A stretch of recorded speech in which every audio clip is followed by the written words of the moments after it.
Oh, hello there, ladies and gentlemen, and welcome once again to the Mr. Warren Hayes Show. I am Mr. Warren Hayes, and this is a podcast about professional wrestling. And boy, what a week to talk about professional wrestling. We're recording this on March 28, 2023, so we're just a few days removed from Wrestlemania weekend. Of course, because of WrestleMania 39 is why this weekend is happening. And there's all sorts of other wrestling shows and apparatuses all around it, which is fantastic. It's a great time of year to be a pro wrestling fan. There's all sorts of stuff happening. So we need to get into it. We need to get excited about it. And I'm glad you're here to get excited with me on youtube.com/MrWarrenHayes. And hey, leave a like and subscribe to the channel. I would appreciate it a great deal. And if you're listening to this on your favorite podcast feed, hey, 5-star reviews on Apple Podcasts, 5-star ratings on Spotify, those things help out. All of those things help out. If they didn't, we wouldn't talk about it, but they legitimately do. And if you do like, subscribe, review, 5 stars, I kiss you. How about that? So yeah, thank you in advance.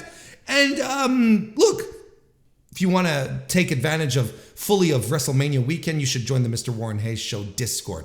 It's where the Mr. Warren Hayes Show community hangs out, where we watch all sorts of pro wrestling. We'll be watching tons of pro wrestling this weekend, hanging out, watching, enjoying, sharing.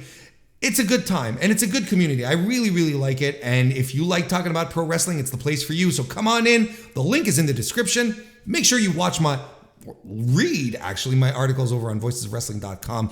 I publish a few of those over there. And if you haven't listened to it already, the episode of the Jericho Vortex is also available on YouTube, on podcasts everywhere, podcast feeds everywhere, not on podcasts everywhere, just mine.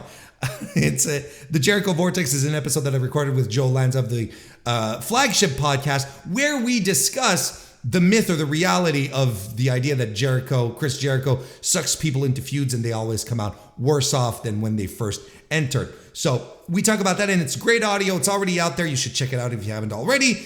And you can also consider becoming a member of the Mr. Warren Hayes Show channel on YouTube. That way you get access to the members-only streams and members-only videos.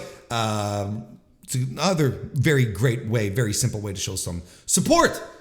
So, what are we talking about tonight? Well, like I said, WrestleMania, it's the big preview, WrestleMania 39, NXT Stand and Deliver, Ring of Honor, SuperCard of Honor, more GCW shows. We're going to talk about a whole bunch of stuff, but we're going to start by talking about the CM Punk drama, because you just can't escape it. Thank you, everyone, for being here. Let's get to it. CM Punk. CM Punk at this point, there's been rumors that he's been wanting to come back, and he's been slowly reintegrating the online space, mostly on Instagram, dropping some hints, taking pictures with other pro wrestlers and stuff like that. And he noted recently on an Instagram story, very recent examples of that, where he was reading Steve Kern's book. And talked about, the story about Gator and Coco fighting in the locker room. Then Jerry Lawler drags them into the office the next day to squash it. Obviously we know what he's referring to. He even had, when I say he, Dax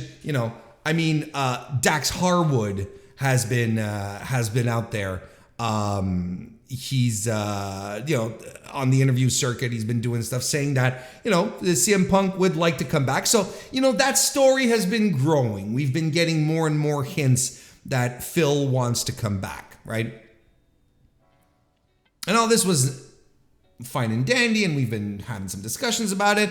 And then last week, Dave Meltzer wrote the following on the Figure 4 Wrestling Observer's message board on March 23rd specifically. He was responding to a comment referring to the build of CM Punk versus Jon Moxley at All Out in last year in 2022.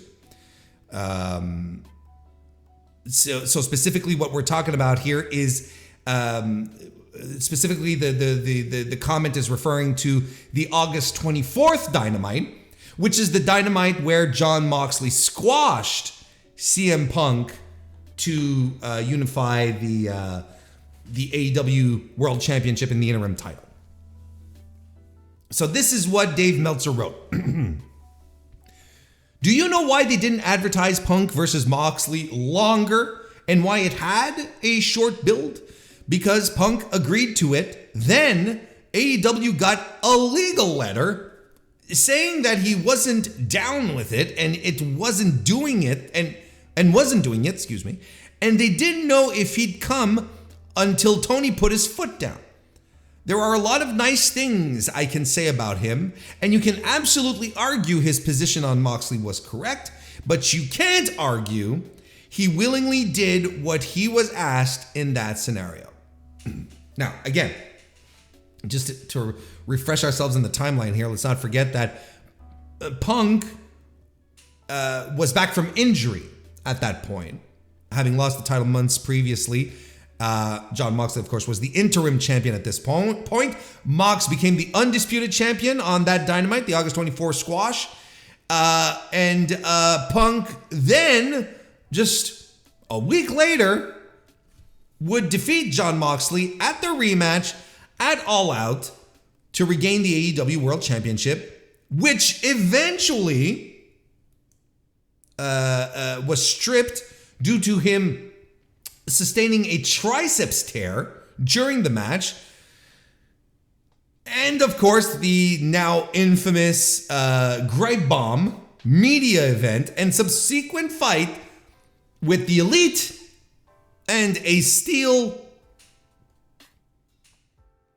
This is all stuff that, context, right? It's important. Now, the one bit of information that we have here, that we did not have previously, however, is the following. The legal letter.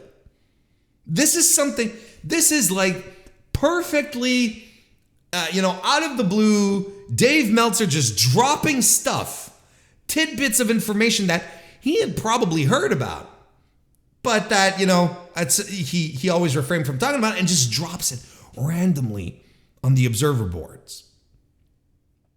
A legal letter. Now, what is a legal letter? A legal letter can be a bunch of things, right? it could be anything, but it does indicate that CM Punk felt that he was in authority here to send out a letter to say, I can do this, I can job here, I can't work here for X reasons, and you're not listening to reason, so I got to get the lawyers involved. And boy, oh boy, CM Punk knows a thing or two about litigation. I'm going to tell you one thing: if there's one guy that I wouldn't want to get involved in in legal matters, it's that guy. So the most fascinating part of all of this is that he decided that he was not going. The most fascinating thing is that he wouldn't. He decided he wouldn't do a job, and felt so strongly about it that he decided to pull out a letter, sick the lawyers on the company. This is, if we're being completely fair, and I don't think this is I don't think this is unfair, but this is Hogan levels of pettiness, right? I can't be wrong here. I feel like this is different from the Bash of the Beach situation in 2000, right? Where, a Hogan, the whole thing with Vince Russo, because Hogan didn't bring out the lawyers to tell Vince Russo, hey, I'm not doing the job. He sued WCW for defamation because of Vince Russo's promo after Hogan walked out, which is significantly different.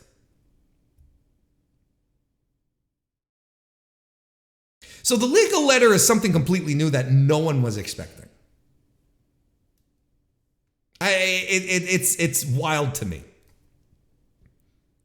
And even up to this point here, we don't know what the legal letter is. We don't know exactly what it was. There's probably just a few people in the know who will never leak this shit to, wrestling websites that we'll probably never know what the contents were. Not until no one can be harmed anymore by this. But, in the meantime,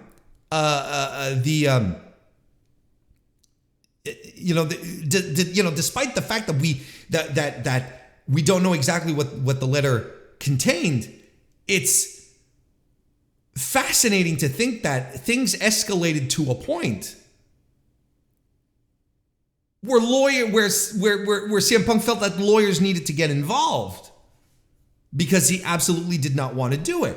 So this tidbit of information is brand new and sheds an entire different scenario of what was going on.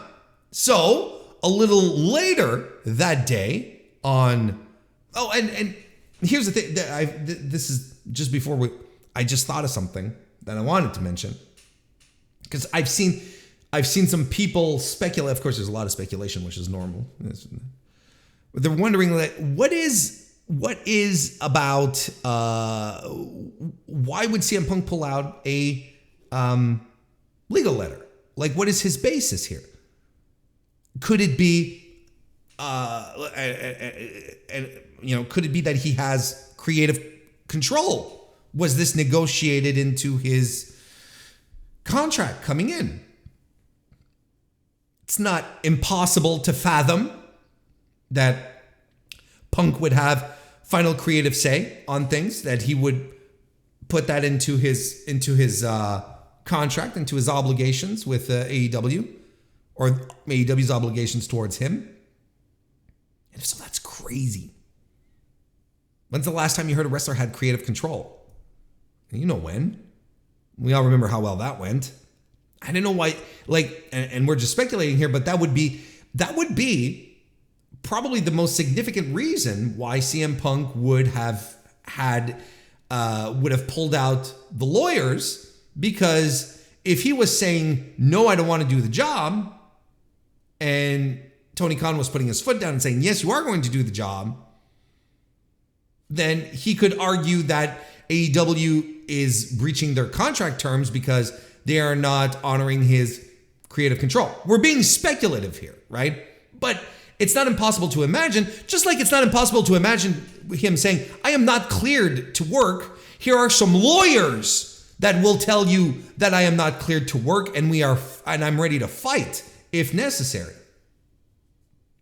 It's all entirely possible. Exactly. The injury might be a factor. So a little later on in the day, CM Punk, he responds. He hops on Instagram and does writes up a bunch of text. He deletes it, but not before the internet captures it. And I mean, people say, oh, he deleted it, he regretted it. Did he? He knows what he's doing. CM Punk is the original terminally online pro wrestler. He knows what he's doing. Here goes. This is the content of his Instagram post. It starts. Sigh. Yes, all caps. Sigh. Sigh. I wasn't cleared to come back to wrestle yet. The plan was to wrestle at the pay-per-view. I sat and listened to Moxley's Rocky 3 idea. I explained how I'd never seen a Rocky movie, and I thought the idea sucked. But if the boss wanted to do it, whatever. He said he wouldn't lose to me. I never experienced someone refusing to lose to me. I just laughed. I asked Tony Khan if this was what he wanted. He said yes. He's the boss, so I said okay, but I'd need to be cleared first. They kept saying it could just be a squash, so I didn't need to be cleared. I scoffed at that. My health is more important. Dave Meltzer is a liar.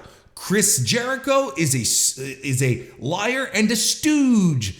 There were plans, but plans always change, but I'll never put a company above my health ever again. What does this all mean? Well, Let's break it down. First of all, he says he wasn't cleared to wrestle, which could be. Maybe he was, because look, he's 1 week removed from All Out, 2 weeks removed from All Out, and he's not cleared to wrestle. That's cutting it close. Now, this could explain. I'm not saying that this is false. I'm saying this, and I'm not saying it's true, but this could explain why there was virtually no build to the All Out main event, because maybe at that time Tony Khan was like, look, we are cutting it fucking close here with the return. Maybe he was on a week per week basis. So maybe Tony Khan was like, brother, I don't know what to do for my main event. So it could be. It's plausible, which also lends credence to the theory that the legal letter that was sent was from lawyers specifically saying, he cannot wrestle. We will fight you if you force him to wrestle. But the point stands. He still did it, despite the fact that he's trying to make it look like the boss absolutely wanted to, and he was putting it. The boss wanted it, so I said okay. He did it. He still sent a legal letter and still ended up doing it regardless. So on that part, there's, you take some, you leave some here, if you know what I mean. He said he listened to John Moxley's Rocky 3 idea. This has been memed to hell, and now even fucking Sonata in New Japan Pro Wrestling is memeing on the Rocky 3 stuff. Which is basically, Rocky losing to Clubber Lang, Mr. T, right? In a squash, in a flash. And then coming back at the end for the big win, right?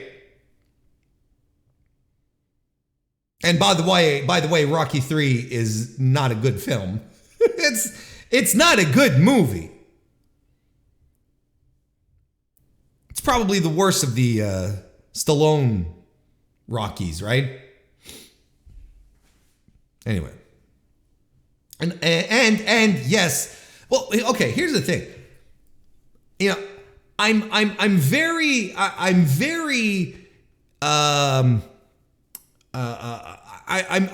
curious as to whether or not CM Punk actually never saw a Rocky movie. I really have trouble believing that. Pop culture fanatic, he's in the fight game. Like Rocky is the penultimate babyface story, right? So I really have trouble believing that he's never seen it, right? And then I go back and I start thinking, well, what is a pop culture phenomenon that I've never dipped my toes in, that I've completely, it's just been completely, out of my blind side, and there's, I've been thinking, but then it came to me. I realized it. The show Friends. I've never seen an episode of Friends because it never spoke to me. I'm like, the hell, it doesn't look interesting. It doesn't speak to me. Maybe I was a little too old to indulge in Friends as well. I think it was, it was a time capsule for people of a certain age at a certain era, right? But I never got into it. I've never seen an episode of Friends.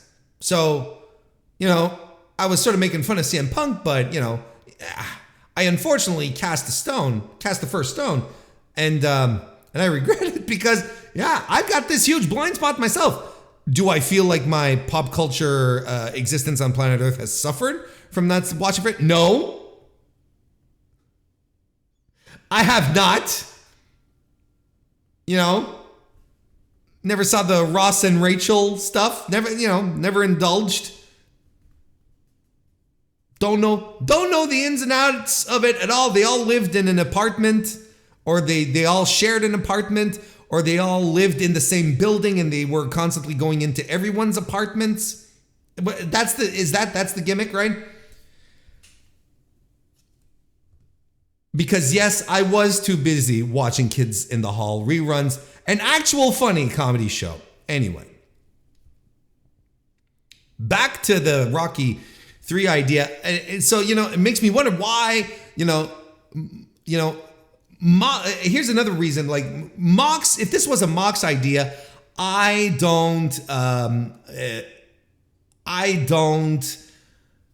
not surprised that Moxley looks at this and is like, and says to himself, why don't we do the squash thing? Because I hate the interim title. And he's mentioned that the interim title was not his thing. He hated that idea. So his suggestion essentially is, let's just go into All Out for a championship. And maybe Mox was just like, hey, by the way, I'd love to just have a recognized championship run, because I've been sticking my neck out for the company, and we're going to talk about this in a minute or two. And I've been sticking my neck out for this company. Maybe I should get just a little recognition for that, a little something. Give me a legitimized run, even if it's just like 2 weeks, just something to legitimize what I'm doing. It's not an entirely bad idea. Maybe CM Punk says to himself, oh, he doesn't want to lose to me. But why does he have issues losing to him if 2 weeks later on the pay-per-view he's losing to him? It doesn't make sense to me. What is the opposite? What is it you do then? Because we're talking about the August 24th Dynamite here. We're not talking about the pay-per-view. That's not what CM Punk is talking about. He's saying, John tells me his idea, I think it sucks. He says he doesn't want to lose to me. Well, what does CM Punk do then? He defeats Jon Moxley on the 24th, then they go into All Out and he beats Jon Moxley again? Or why would Jon Moxley accept that? Why would anyone accept that? How would that be advantageous for Jon Moxley in any way, shape, or form? And then none of it makes sense if you think about it that way. Again, we're talking about the August 24th Dynamite. That's the one he's bringing up, he being CM Punk. That's the one he's bringing up, saying, I'm not used to people not wanting to job to me. It doesn't even make sense in this, in the time frame. Beats Jon Moxley on the 24th, then beats him again at the pay-per-view? Or was John trying to angle himself into winning at the pay-per-view? This was never mentioned, and I don't think that was ever the plan. In Chicago, what are we doing?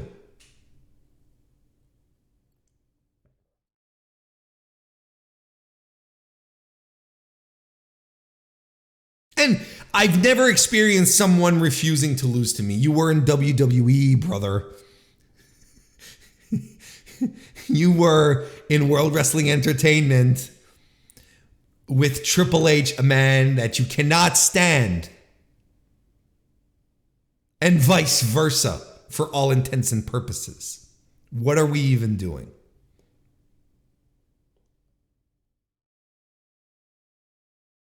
And then Chris Jericho, as they say, catches a stray here, being called a liar and a stooge.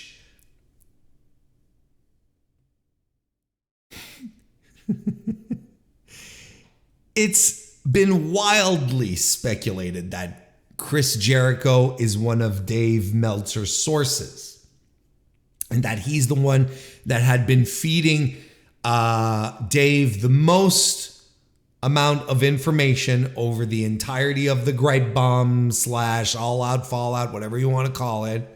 He's been the one that's been widely speculated because of the information that Dave is able to return.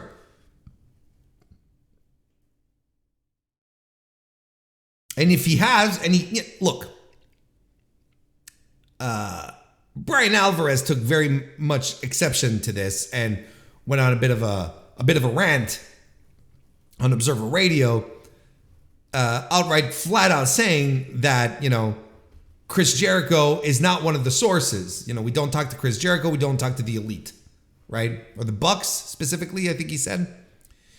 So, and he said, if Chris Jericho had spoken to Dave, I don't know if he has or hasn't, but I'd probably know, is what he was saying. So in Brian's mind, Chris Jericho here has nothing to do with anything. I don't know why. I honestly don't know why Brian Alvarez felt like he had to jump out and defend Chris Jericho, if only to blur the fact that Jericho is indeed a source. So he just did that to muddy the waters a little more, to just add to the blur. Was like, well, Alvarez says that he's not. Yeah, but everyone seems to think that Jericho is. Yeah, but Alvarez says he isn't. He absolutely cannot. So it's there's so many levels to this. But, Chris Jericho and CM Punk, very likely, again, we're going to talk about it in a bit, don't like each other. And Jericho has dealt with CM Punk in WWE. And I've talked about it also on the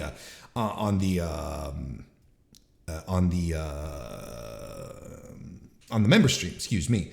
Moxley also had to deal with CM Punk at a couple of, he's probably had run-ins with him on a couple of occasions. Like, they've ran in the same circles on the independents for a while. They had to have come across each other. I think there is some crossover with their WWE career. So there's a level to this where it's like, I'm not surprised that either guy don't like him.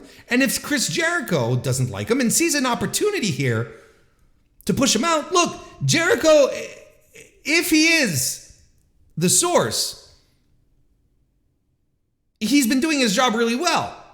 And I'm not surprised, because Chris Jericho knows how to, get what he wants out of media, say the right things, have people saying the right things about him, right? It's not that big a deal.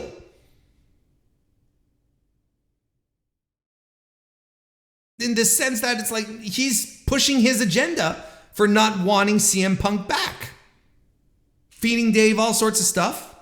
Not saying that it's false. Like, why would Dave lie? That's always the question you have to ask yourselves. Because I love these suppositions where, and it's not just in regards to Dave, but any of the journalists that have made it, like, some of the top guys, Mike Johnson, Sean, why, when they report things that fans don't like, and fans go out and say, oh, they're just lying, they're talking through their teeth, they're making shit up. Why would they do that? I'm not talking about your bottom feeder dirt sheets. I'm talking about the guys who are making a legitimate career out of this and who are well off. The top guys. What advantage is there to them to make shit up? Dave is not making this stuff up. There is no objective reason, as far as we see, for Dave to make stuff up. Because if he is, and this is what I need y'all to think about, my A+ audience, the thing that you have to think about is, if Dave lies and makes stuff up and this stuff gets exposed, because everything gets exposed when it's made up, what kind of shot to his credibility and his business and the people who work for him will take? Because it's not just, oh, Dave can make up any shit he wants. He has people under his employ working for him in his company. Same goes for Mike Johnson. Same goes for Sean. I can understand that. You don't like the news. You don't like it when the dirt sheet writers, they say the things that I don't want to hear and that makes me mad. I like CM Punk. I like June Moxley. I don't like it when they say bad things about June Moxley. I don't like it when they say bad things about CM Punk. So all you have is to say, you're making shit up. What's your source? The source is the janitor. These people would not be successful. Would not be successful if they didn't have sources and they were inaccurate. You don't have to like what they're reporting. That's entirely up on you. Because a lot of it is, there is indeed a lot of it that's speculation, but that's how you build trust. If all they did were lies, they would not be in the positions they are. They would not have the contacts that they have. So again, my point here being, why would Dave, if Dave is not being given this information and he's not, doing his due diligence, double checking whatever, why would he lie? Why would he make this stuff up? What is his imperative to this? He hates WWE. Hey, let's take a step back here. Dave Meltzer on his own awards show, or his own awards, his yearly awards poll, basically chided his audience for not having voted for Triple H as Booker of the Year. Everyone voted for Tony Khan, and he wrote an extensive paragraph accompanying that result, basically saying, my readers are wrong. So don't get me started on Dave hates WWE. We're gonna try and be a little more objective than that. Thank you very much. Now, does Dave do proper sourcing? Does he do proper sourcing? Does he double check? I don't know. And I think we can oftentimes question his methodology, as opposed to outright calling him a liar, which again, if you have a guy in your ear telling you stuff, here's the difference, right? There's a difference between me sitting down and, writing up a thing and then reading it off to you and saying, this is all true, folks. Hey, my sources have revealed that, CM Punk, he's afraid of milk. And then it turns out, it's like, I swear it's real, but I completely made it up. And there's a difference between that or someone from the locker room calling me up saying, Warren, just want to let you know, I heard this, but CM Punk is afraid of milk.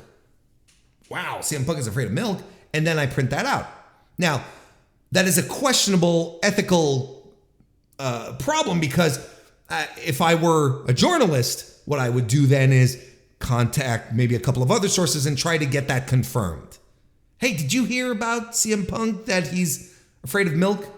If I get maybe 1-2 people saying, yeah, absolutely, man, I don't know where you heard that, but he is absolutely afraid of milk, then I go ahead and print it. Now, Dave recently, I'm not going to get into it, but, there was a whole thing about, Noah and the Booker there, Booker of Dragon Gate. Look, bit of a problem that ended up where Dave was getting information from a fake account. Long story short, I'm not going to get into it here, but he was exposed for it, and he did admit to it and said that he'd probably do better. But he was basically sourcing information from one source, reporting it as fact, where you're like, well, you should be double, triple checking some of the stuff here. Now that's where we can get into a discussion. That's actually something interesting to talk about. Is Dave just feeding us things directly from one single source? Or is he calling up a couple of people saying, I heard this, what say you? That's hard. We have no real way to make sure of that. My point being is, why would Dave lie? Because lying is a lot worse. There's no reason for him to be making up these stories, as far as we know, of course. But there's no observable reason for him to be making up these stories. So if Chris Jericho has his agenda and he's pushing it, Dave on his end, he's doing one of two things. He's either taking Jericho's, or I'll stop saying Jericho because I don't want to give you the impression that I'm 100%, buying in on this. He's taking the information from a source and just like immediately pipelining it through. Or he's taking the information from a source, calling up a couple of other sources, making sure that what this source, the original source, is saying is true, and then feeding it to us. He's doing one of two things. But for him to make up stories piecemeal, I don't think that's the case, because it would be a detriment to what he's doing. It would be a shattering of faith between himself and his subscribers and his readership that have been loyal to him in a lot of cases for decades at this point. So, and he's built an empire on this. I do not see the impetus for him to lie. Let's keep going here.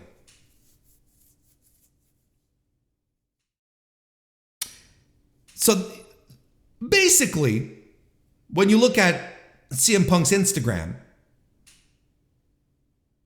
he's basically calling out people, throwing Chris Jericho under the bus, someone from the locker room. He's like, Chris, it doesn't take a magician to put one and one together, where CM Punk is saying to himself, Chris Jericho's talking to... But CM Punk, I think, also assumed that the Bucks were talking to Meltzer back during the All Out stuff. And apparently that was not happening either. So I don't know, man. In an update on the situation between Punk and AEW, Fightful Select had a report where sources within the company said that they had lost confidence that Punk would be returning after the March 23rd post. Instagram post, of course. Fightful also noted that they had been told CM Punk was willing to apologize for his comments at the infamous All Out media scrum, and that is something that a lot of pro wrestlers were in the locker room were waiting for, were expecting, were hoping to get. But Fightful also specified that there was a lot of context, this is a quote here, there was a lot of context absent from that claim, specifically to whom or whether it'd be publicly or privately. The apology, of course. However, it is said that he has, quote unquote, expressed some form of regret. So Punk was really on his way to building back up some goodwill, saying, you know what, I'm going to try and mend some fences. Okay, yes, I will. I am looking forward to apologize to people, but to whom, to how, and what. And here's the thing about an apology. I don't know if you know about this, but the great thing about an apology, when you receive one, is that you don't have to accept it. You can appreciate the gesture, or you can just completely ignore it. So apologies will only get you so far.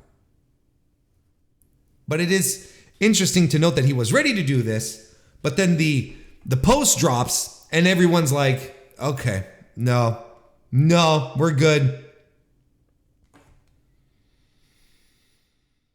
Then we got some news from Wade Keller. Yesterday, I believe, or Sunday. I think it was Sunday, right? I believe it was Sunday. No, it was, it was Sunday. And on he spoke about the situation on Wade Keller's hotline, his audio program. Shout out to Twitter user Trish Spears 48 for the transcript of the audio. And I'm not going to go through the whole thing because it's chunky. It's a good chunk of information, and I don't want to read through the whole thing, but here are the cliff notes. Wade's accounting of the events, because he as well goes through the whole thing, corroborates a lot of what we had been hearing from Fightful, from The Observer. Everything was sort of like, yeah, it's all coming together. But he also says he can't say for sure. He says he can't say for sure Punk wants to come back. Personally, I would argue that he wouldn't be back online and dropping hints if he didn't feel like if he didn't want to smooth things over, right? Let's continue.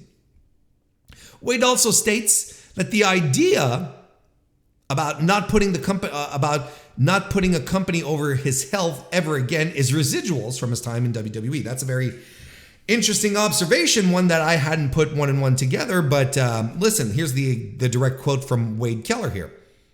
This is obviously a reference to what he went through, a pretty traumatic mental and physical experience with the grind of the WWE schedule where he was so beat up. That was part of the lawsuit with WWE, and so much that went on with the doctor in Punk and his belief that they weren't taking his health into consideration. And that didn't connect in my brain, not until I saw Wade talk about it. But again, I do want to point out that the weird thing is that he's still pulling out the I'm not cleared to wrestle card a week before All Out, 2 weeks before All Out. It's that still fascinates me. That's still a wild thing. And I think this adds credence to the idea that the legal letter was indeed something that was related to his medical condition, and that CM Punk was ready to drag lawyers into this to make sure that he was respected. I think that adds more credence to that aspect as opposed to the speculation that he had creative control.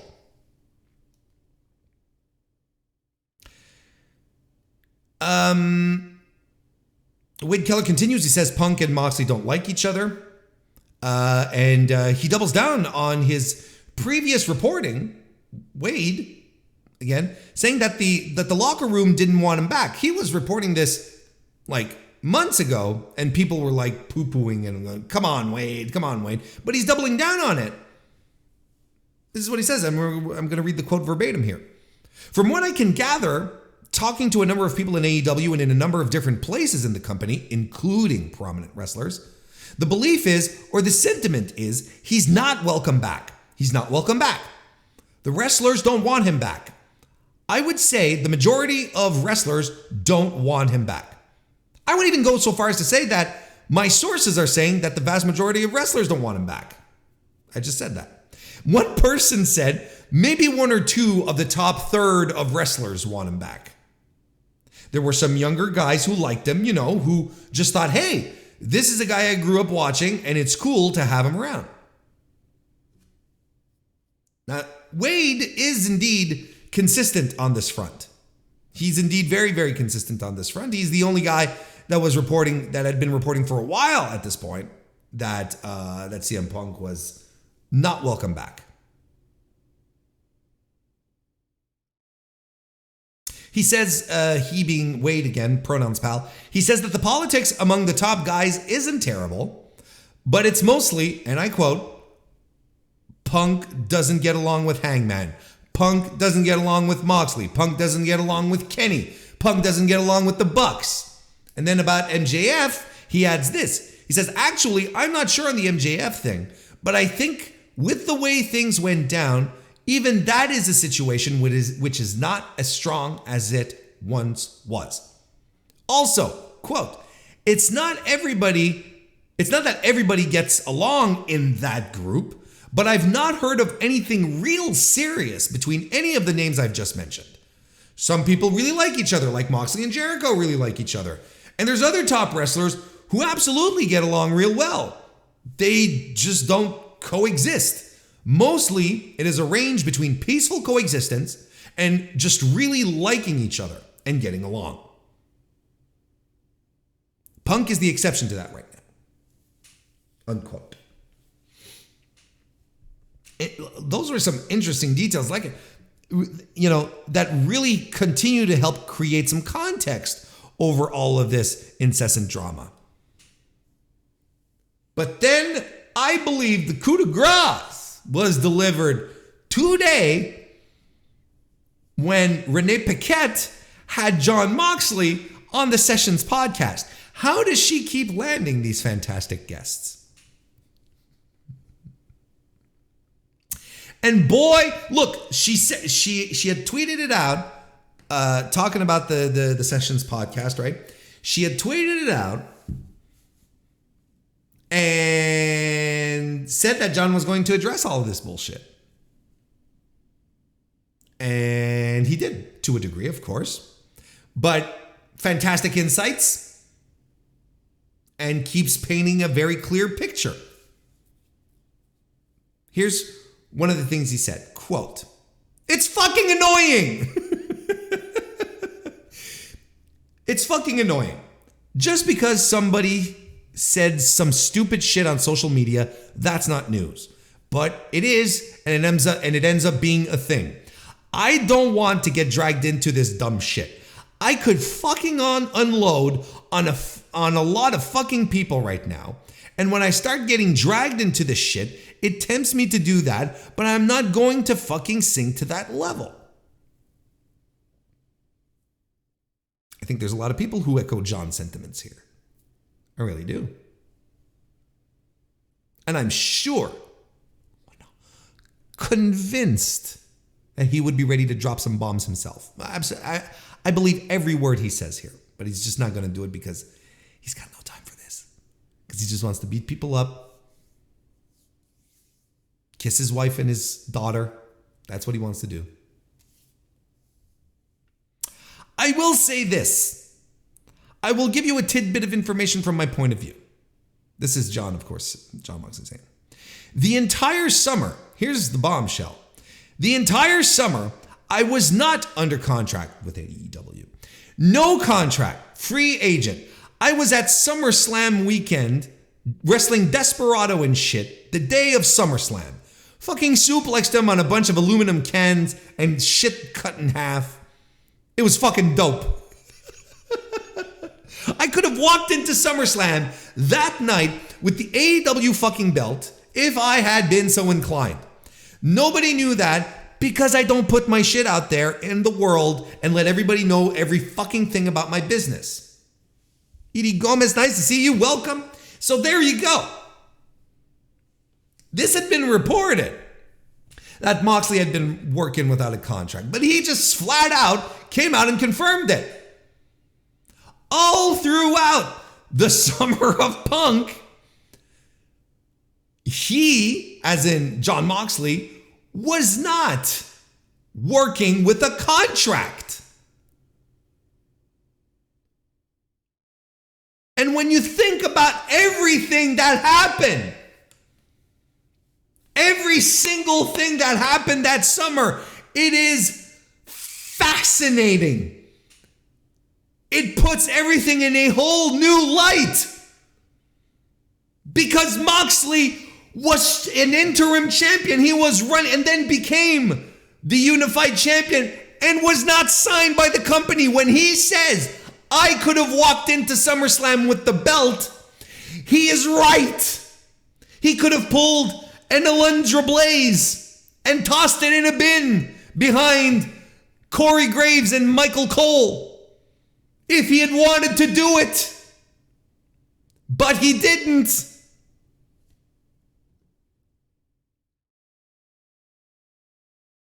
This is spectacular stuff. Again, I had heard the rumors, I had read the reports that Moxley was without a contract and was only re-signed this fall. I was like, that can't be real. Because on this same podcast, this gentleman right here, I had been telling y'all the biggest remember the fucking never open weight title situation with Carl Anderson. Remember how that created upheaval? And when I was sitting here, what was I telling you? It's New Japan's own goddamn fault to have strapped up a guy who wasn't even under contract. And it was a stupid thing to do. And I maintain the same line here. A lesser man than Jon Moxley would have done absolute trash with that title. move. That is a stupid fucking move. You sit down with Moxley, you put pen to paper, and you sign the motherfucker before giving him the title. He was re-signed, in September, October? When they re-signed Moxley, right, and they gave him a position, and they re-signed Jericho, and they gave him a position. It was around that same time. That, it cannot be underscored enough. That was bad decision-making on the part of Tony Khan. Because if it wasn't for a guy, if it was anyone else than Jon Moxley, that situation would have been different. I promise you.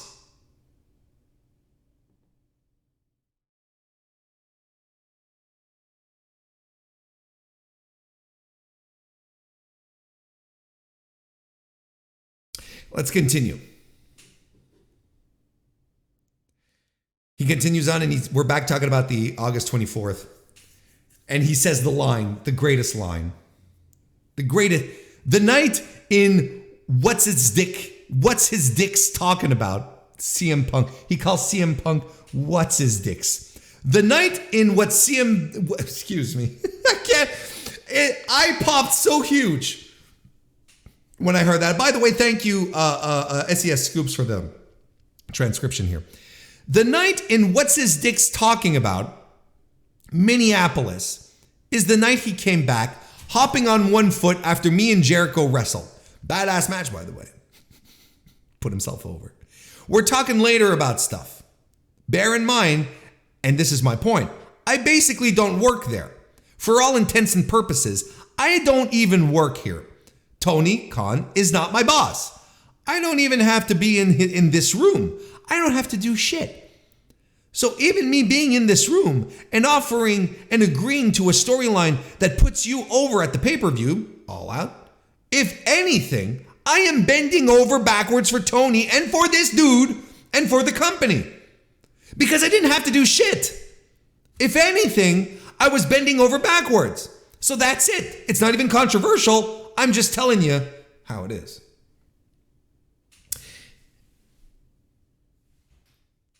Doesn't this just make everything just explode with glory? Where you're like, I cannot believe how fucking convoluted the backstage situation in AEW that summer was. We got to be honest with each other here. So not only here does CM Punk, Jon Moxley confirm that he was working without a contract, that he wasn't even signed with the company. That's one thing. But if CM Punk was trying to paint himself as, some kind of hero for standing up for himself, I'm not going to, the company tried to get me to work injured and I wasn't going to do that, try to top being Jon Moxley, still being loyal, a team player, a workhorse for the company that he is not even employed to. A company that he doesn't have any ties to, that he could just stand up and walk out and no one could really blink an eye because he has nothing holding him there. Imagine saying, well, it was Tony's idea and Tony told me I should do it, so I was like, okay, I'll do it, boss.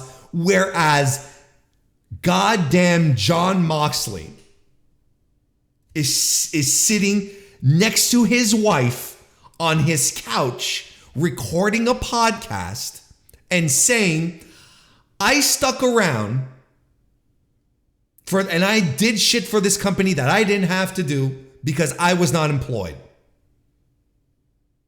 I was not under contract by them. but I did it. What reason did he do it? Why did he do it? Because he fucking loves pro wrestling. Probably there's people backstage there that convinced him to do it. Probably has friends and really deep ties here. But he's taking shit from CM Punk right now, and he's like, brother, I didn't have to take it. I could have walked out. I was sitting down with you trying to come up with angles when I didn't have a stake in the company. Who cares? Try to top that.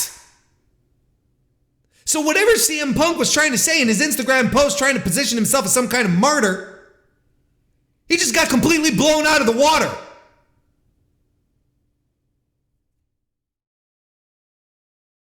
One guy calling in lawyers so that he won't have to lose to a dude, whereas the dude who he's supposed to lose to is still working for the company, even though he's not under contract.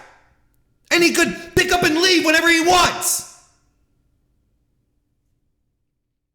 When I did the Jericho Vortex thing with Joe Lanza, at some point, Joe mentioned, we were talking about Jericho, of course, that was the whole point. And at some point in the show, Joe mentions that, to him, in his mind, Chris Jericho was the MVP of All Elite Wrestling.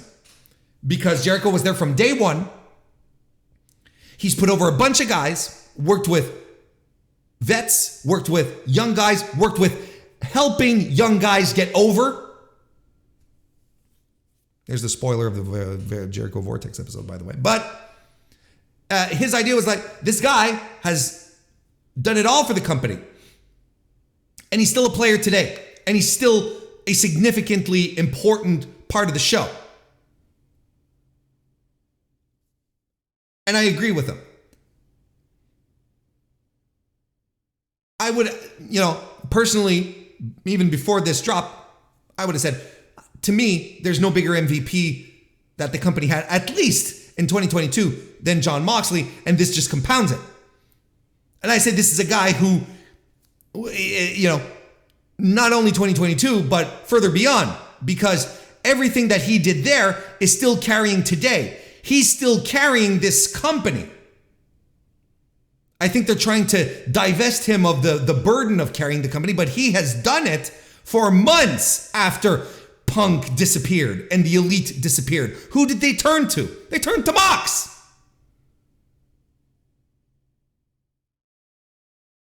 Now they're trying to divvy up the pie, which is fine. But if that's not MVP shit right there, I start a wrestling company. I have the money. I have the credentials. I want Jon Moxley on my team. I want him on my team. I want him on my side.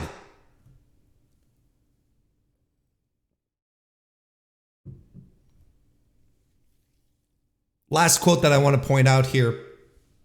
Thank you very much, by the way. Silver Apocalypse. I appreciate the nice words. Closing out the sessions thing here with one last quote from Moxley. I will say this, and I hate to say, I don't think I've ever said anything remotely negative about AEW, but I will say this. As an observer, it seems like I spent 8 years on the indies, did a couple of years in developmental, did 8 years in WWE. I have never seen so much fucking bullshit drama in one place in my entire life.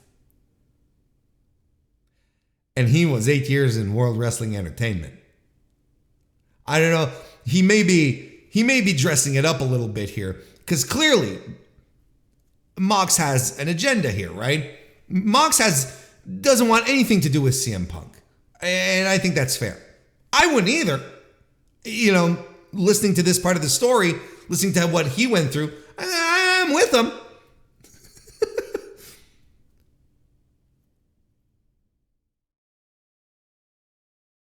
Yeah. He worked for John Zandig. What are we talking about here? The point here, and he, he sort of turned this around a little bit, where he was like, the drama it's not a top to bottom kind of thing. It's a few guys at the top, but the drama is so encompassing that everyone feels it.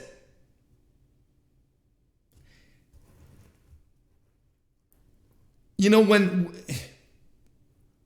I really believe that people who still believe that who are surprised that there's frustrations and frictions and not everyone gets along in AEW. I think there's a lot of people who are surprised by that because of the kumbaya feeling that AEW had in the first couple of years of its existence for multiple reasons.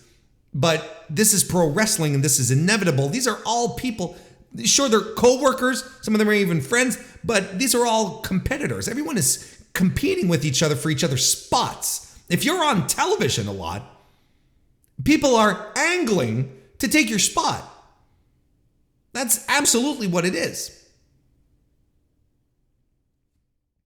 But this is indeed a level of drama that we haven't seen in years.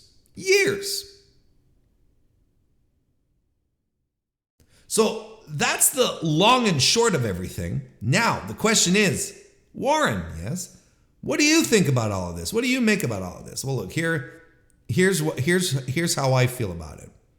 I think Punk is burnt out. He's burnt out. Whatever goodwill he had left backstage by pulling off the May 23rd, the March 23rd Instagram post, by bringing more backstage fighting into the public space, by throwing locker room members under the bus like he did.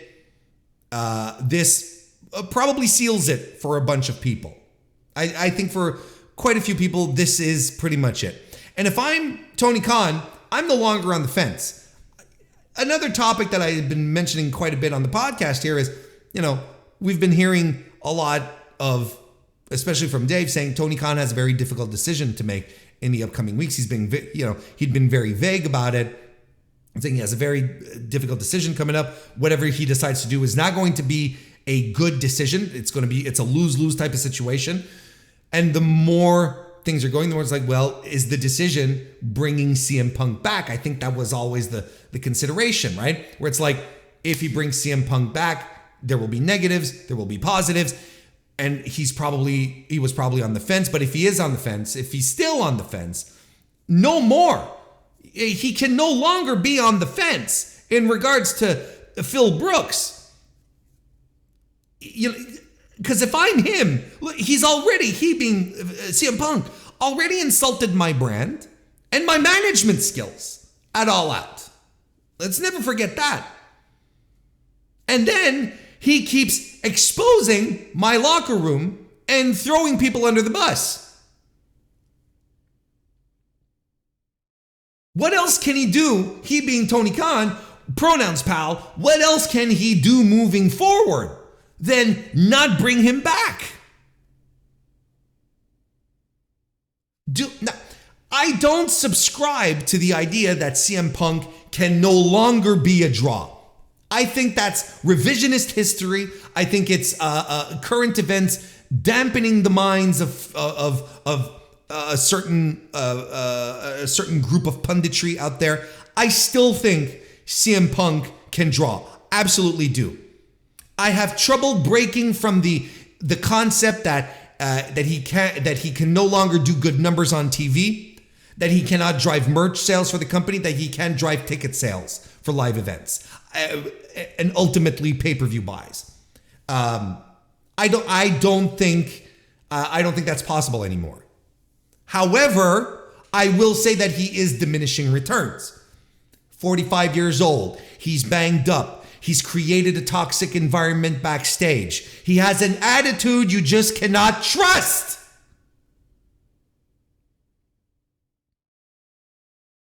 When CM Punk returned, he had us all believing what he was selling. We were all drinking the Kool-Aid. He's happy. It feels good to be back. He let the fans down. He doesn't want to leave the fans down anymore. He wants to work with the new kids. He wants to leave the business a better place than when he got in. And he seemed relaxed. He seemed chilled. He seemed to be having fun doing pro wrestling. right? And for a lot of us, we were ready to give him the benefit of the doubt because a guy like CM Punk, popular, a legitimate draw, like the Christ figure, right, of pro wrestling, the ultimate martyr, coming back, having one last final great good run. It's such a good goddamn story. We all bought into it. And I'm not saying buy into it in the sense that he was deceiving us. I sincerely believe that he was truly happy coming back. I don't think you can fake that kind of emotion that he had. I don't. But I think eventually what did eventually happen is CM Punk getting in the way of CM Punk. I think all of his worst traits just came back.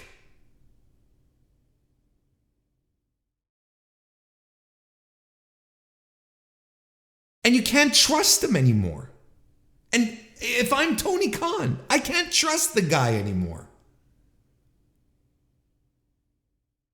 Because what else is he going to throw out there? What else is he going to say? How is he going to continue to undermine my public image, the public image of my company, of my wrestling startup that I am trying to get off the floor, that I am doing that I'm very successful at the same time? I have TV deals. I'm not a rinky-dink promotion running shit off of IWTV. I'm on a national scale, a worldwide scale. And you're out here doing this? You can't trust them.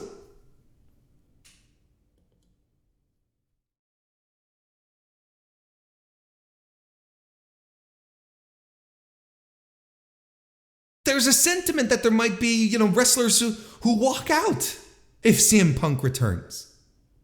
I don't know if that's true. Again, these are reports. I don't hang around. Spoiler alert, I don't hang around the AEW locker room.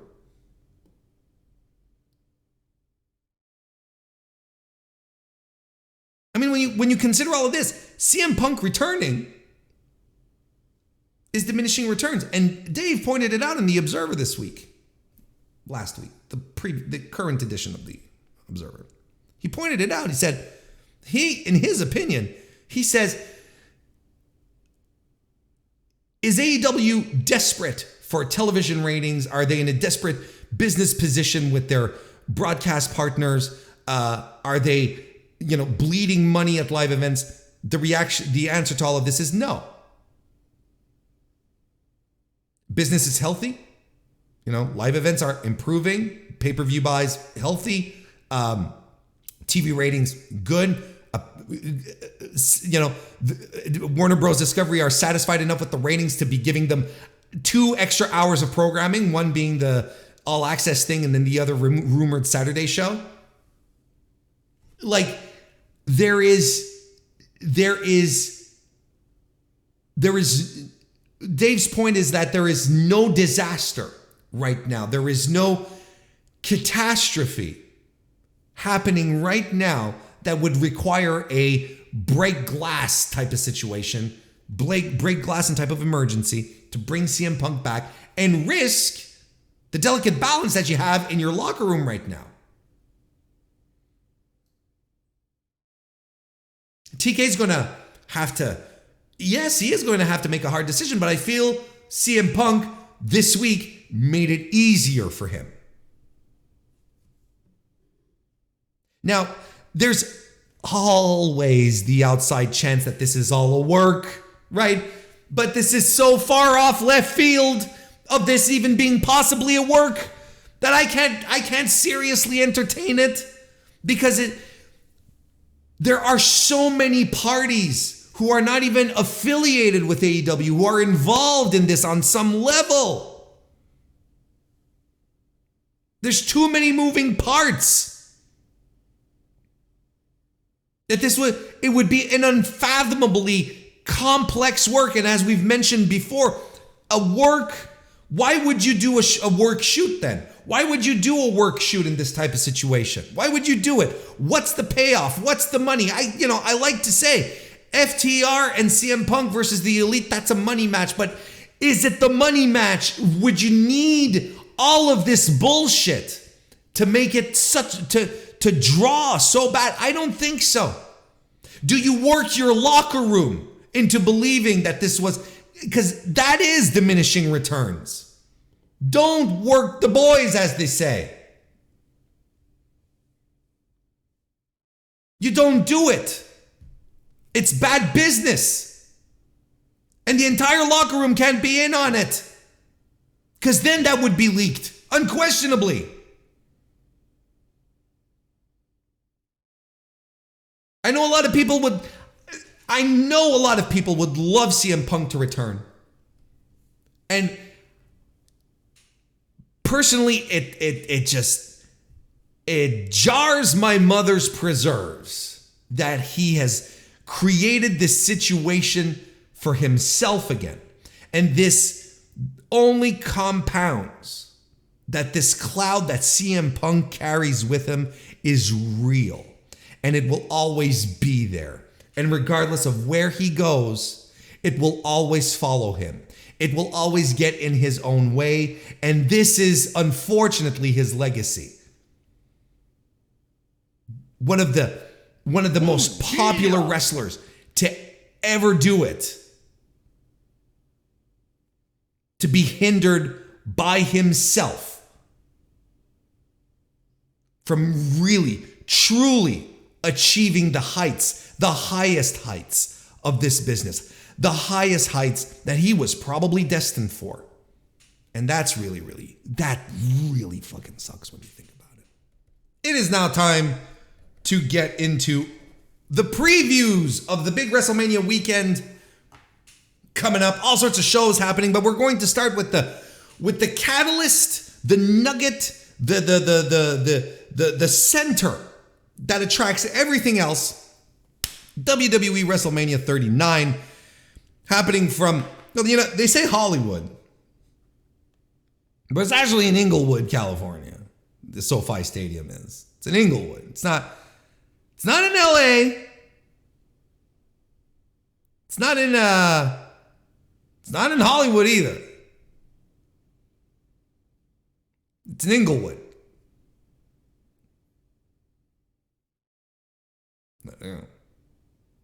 April 1 and 2, 2023. This is Triple H's first WrestleMania, right? Triple H's first WrestleMania. There's a lot of eyes on this one. A lot of people very curious at how this one's going to turn out because, and I'm sure he's feeling a lot of pressure. I'm sure he feels he has to deliver. Business-wise, it is already a financial success. There is no question about it. We cannot even remotely consider that this is a bit of a misstep. No, we got 65,000 tickets sold per night at the SoFi Stadium. And it will, we're going to get a press release on Monday that's going to say that it'll probably end up being the most watched WrestleMania of all time on Peacock, right? But I'll wait for that to happen. Y'all already know the analysis. My A+ audience, me, the D-list podcaster with the A+ audience. You already know what the analysis about that's going to be. you're already hip to that. You're keen to that because you think about these things. So we know why it's going to be the biggest one on Peacock, biggest, most watched WrestleMania of all time. We know this. So an absolute success business-wise for the company. So that's one notch that Triple H has already on his belt, on his bedpost. What's better, having a notch on your belt or a notch on your belt on your bedpost? I personally, it would be bedpost for me. I think that's pretty cool. Also, a little weird. But on paper, though, I'm not sure that this is a notch for anything, because I think this is one of the most mid WrestleMania builds I've seen in a while. There's a lot of build here, right? And I think this is something that we don't often talk about when we get into the where's the build discussions, right? And here's something we don't often talk about. There is build, but is the build good? Is the build making the match hotter? Is the build making the match more interesting? This is the quantitative as opposed to the qualitative is usually discussed. There is no build, there is build. But then when you start talking about the nitty-gritty of the build, and I will agree to this, it becomes a more of a question, it becomes a lot more subjective. But I think it is difficult to argue that the builds to WrestleMania have been good.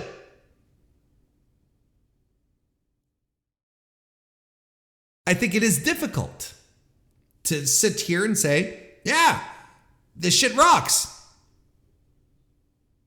And I think that it's interesting from the fan base that usually cries out, where's the build? That they don't lean into the builds more. As it seems like, well, bare minimum is being done. That's all I need.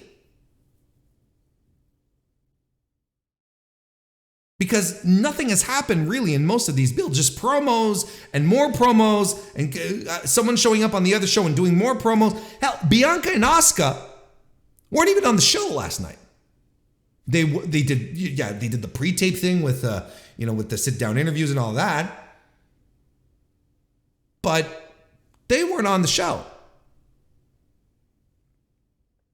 Neither was Austin Theory, who gave us flashbacks to the Thunderdome era. Jesus fucking Christ. As if I needed that.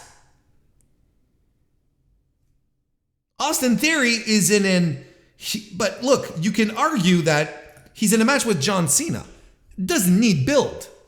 He's just fighting John Cena. And I can completely get behind that. You're facing WWE's biggest, most popular superstar right now in John Cena. You don't need months of build. I'd be hypocritical if I were to say, where's the build in this way? You don't need it. So it's weird to have Austin Theory. Look, and it's weird to have Austin Theory on the Go Home show cutting a promo in front of no one. You know? What were they trying to hide here? I don't know. Look. So, if I look, and right now, recording this live, of course, as I usually do, and I, throw it out to the community. How excited are you for WrestleMania? Look, 50% of the audience are giving it a thumbs up. I'm excited, while the other 50% are shrugging. And I am absolutely on the shrugging side.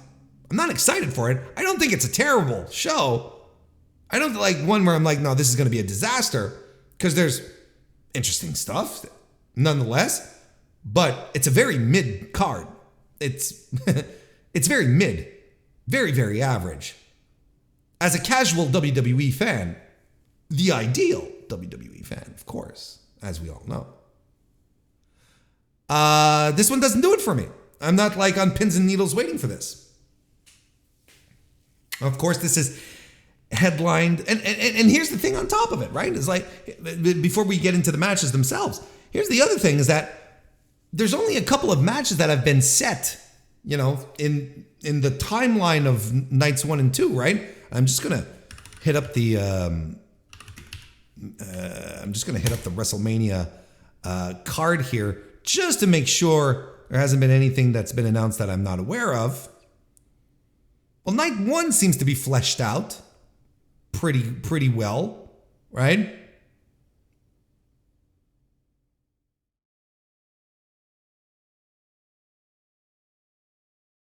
Night 1 seems to be fleshed out pretty well, but night 2, there's only one match on the card. One match that's been announced, I should say. The main event, the big one. The Roman Reigns match. And And, you know, let's talk about this offline, particularly with Kristen, if I'm not mistaken.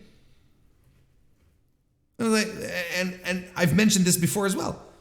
You know, they can do whatever they want with the card. They can put whoever they want. Like, there are so many arguments.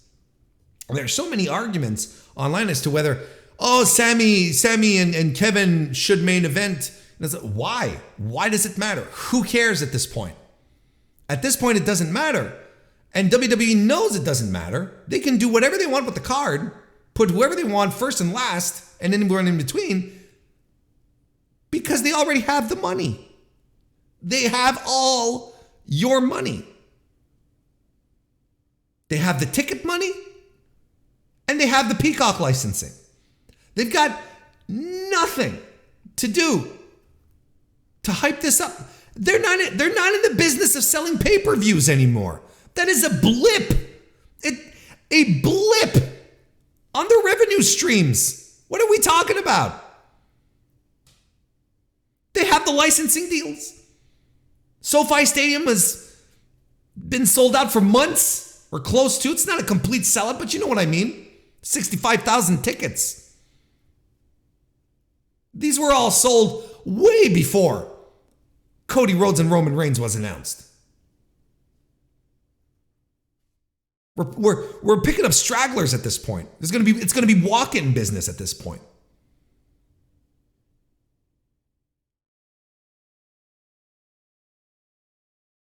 So they can fill this with whatever they want, and that to me is an argument is a testament as to why they don't necessarily try anymore to do any type of real promotion, real build to their matches, because they're like, who cares? Who cares? We have all the money. We're good. We just need to drop one match for you. And this is the match, Cody and Roman. So of course, this is the big one. This is the one that I'm going to start patting myself on the back here. But that patting myself on the back, but not taking a victory lap just yet.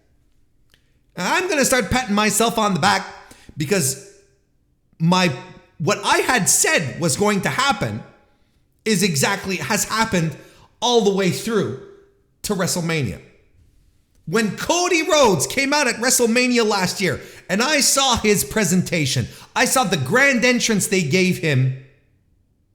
What did I tell all of you, my beautiful A+ audience? I told you all that this is the man that is going to dethrone Cody Rhodes. They've earmarked him from this point on. This is the man. And I told y'all he's going to win the Royal Rumble and he's going to win at WrestleMania. And I'm still standing by that. And I would even go as far as to say the injury was a blessing in disguise. Because the only thing that could have sunk Cody Rhodes was classic, typical WWE booking from the summer all the way to January. Could you have imagined that strip of time with Cody having to deal with WWE angles and whatnot? I think there would have been a fair chance for his heat to die down, But it never had a chance to. He got injured. People were disappointed. He did the heroic comeback. People got excited to see Cody Rhodes again. He's on top of the world. He's the number one guy right now. He's the top babyface.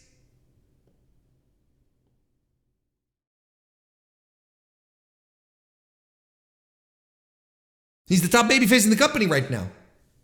No one even comes close. So, I still think Cody Rhodes is the guy who's going to dethrone Roman for all the reasons that I've been talking about for months, even before they happened. I was telling you all the way back last spring when he started talking, when he cut his first promo on Raw And he was talking about how Dusty was never able to get the title. I'm here to finish the story. I was like, there you go. There's your through line right there. And they're going to bring that back over and over again. How Dusty never did it, but he's going to do it for Dusty, and he's going to do it for his brother. He's going to be the first Rhodes to do it. And what happened? That's exactly what happened. So, I'm patting myself on the back right now because I got us this far. Because I know enough about, I've been watching WWE long enough as a casual fan to know how they book their shit, how this stuff happens. I pick up on their tidbits, on their booking patterns that oddly enough are, despite the fact that there's a new head of creative, the booking patterns are still pretty much the same. Huh, interesting. But despite it all, we're at the point where I said we were. We went down the path I believed we were going to take. Cody wins Royal Rumble, challenges at WrestleMania. If he wins this weekend, I am going to take a victory lap next week. And you must never doubt me again. Ever. William Davis, nice to see you and welcome. Member of the Mr. Warren Hayes Show channel, by the way. But there is an argument to be made for Roman holding on to the title. Why? What is the argument that could be made? Here's the argument. Fuck you. That's why. We decide what's going to happen. Again, this is a company that has all the money. It has your money. It has the money already. It doesn't care.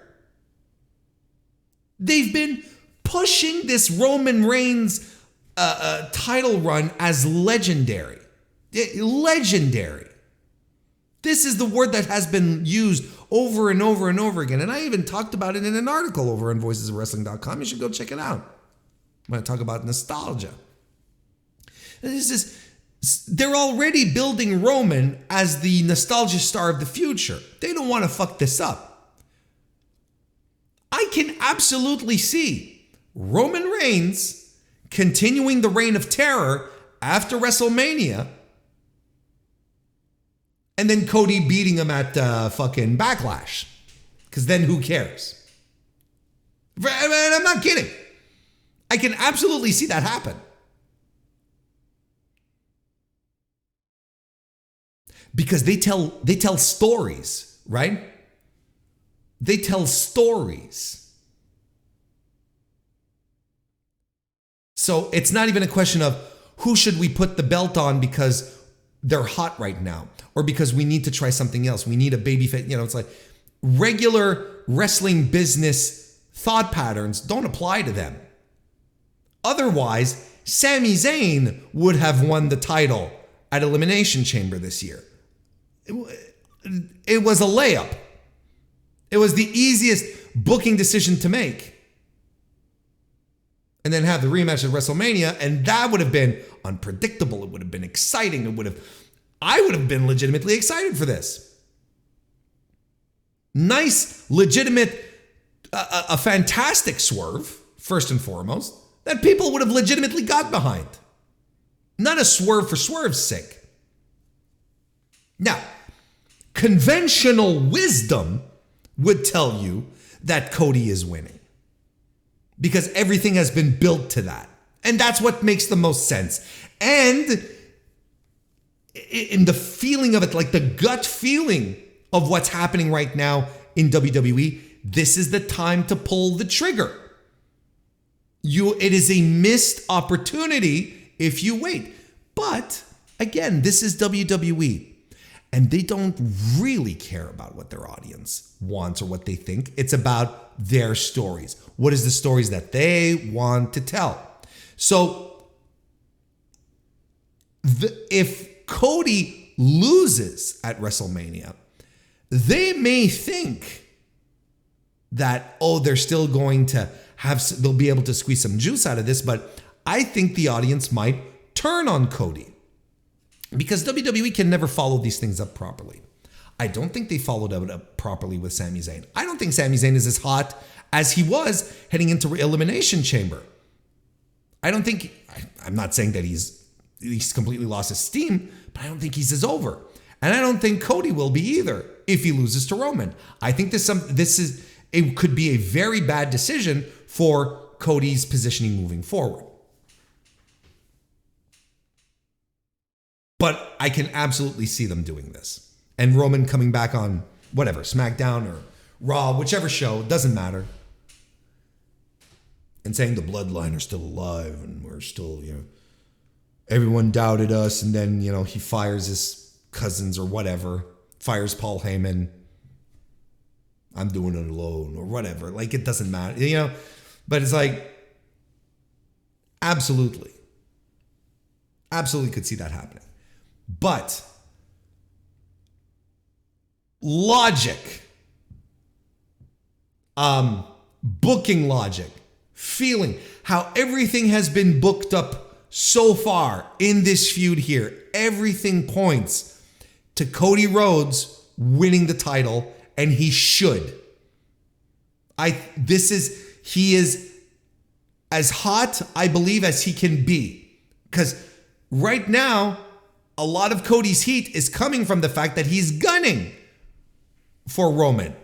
And the test for the booking and for Cody moving forward after, if and when he wins, is what's the next challenger. But I don't want to do that right now. I want to see what happens at WrestleMania before we get into this.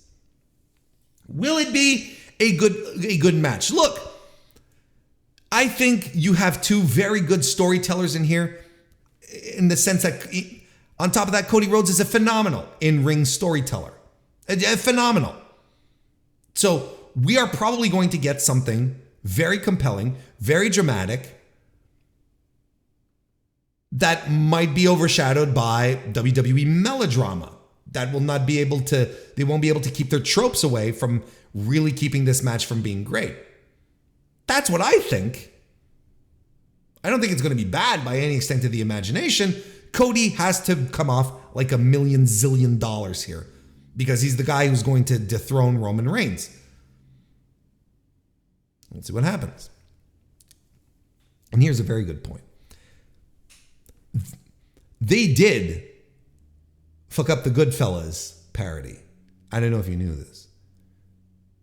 Because in that scene that they are reproducing for the WrestleMania thing, Joe Pesci's character is the one who delivers, "Am I a clown to you?" But Joe Pesci is not the mob boss. He's the underboss. He's the, I don't remember which level of command he was, but he's not the boss. Whereas Roman Reigns is there delivering the line, you think I'm a clown? Am I funny to you like a clown? Did anyone actually watch the show? The movie? Did anyone actually watch the movie?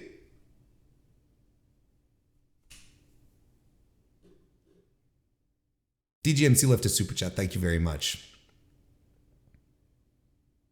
He says, let's say Cody never returned to WWE. Who do you think would have been the one to dethrone Roman? Won't ask when because that's too deeply hypothetical. I saw your message a little earlier, DGMC, and I think a guy like, they really had two alternatives if you ask me. Drew, former champion himself, and looks the part. He's got the physique, he's got the charisma, or Kevin Owens. Those would have been my two options. I know Rollins gets popped up quite a bit, and I know, a lot of people are like, oh, the Shield history and so on and so forth. I think Rollins doesn't. The thing is that Rollins is a very good challenger for all of these, for whoever is the new guy coming forward, right?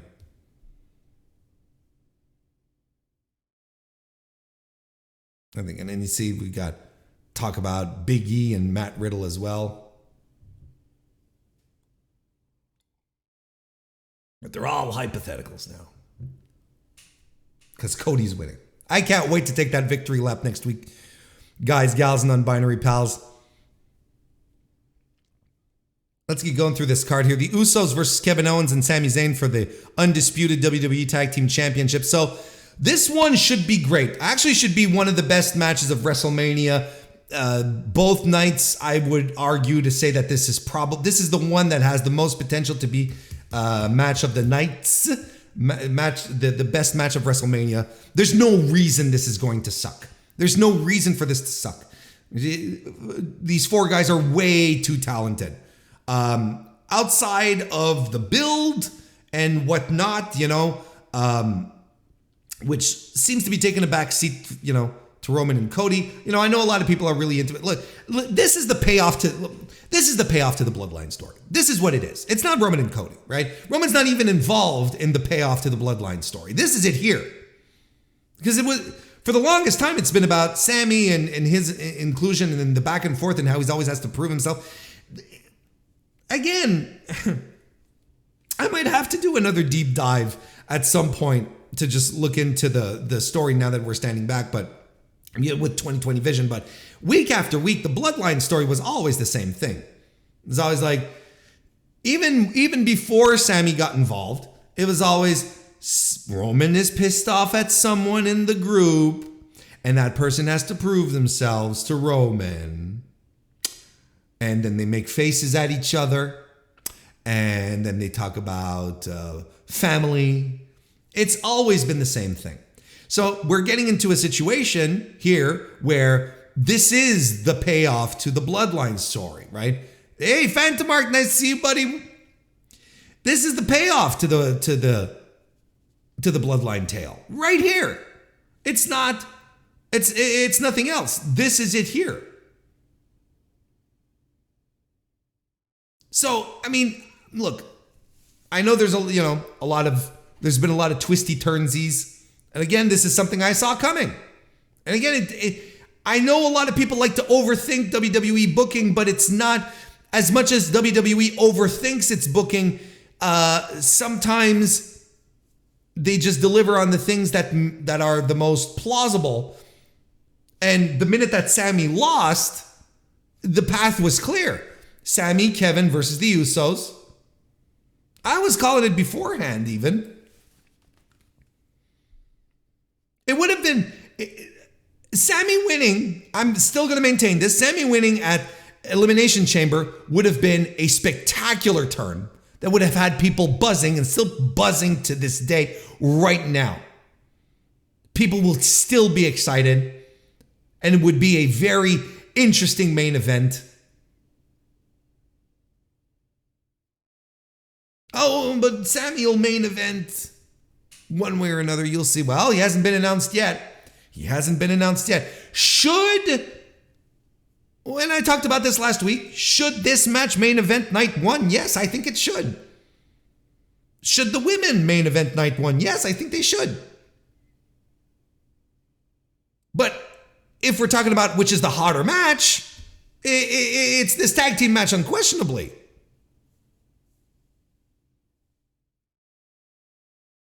So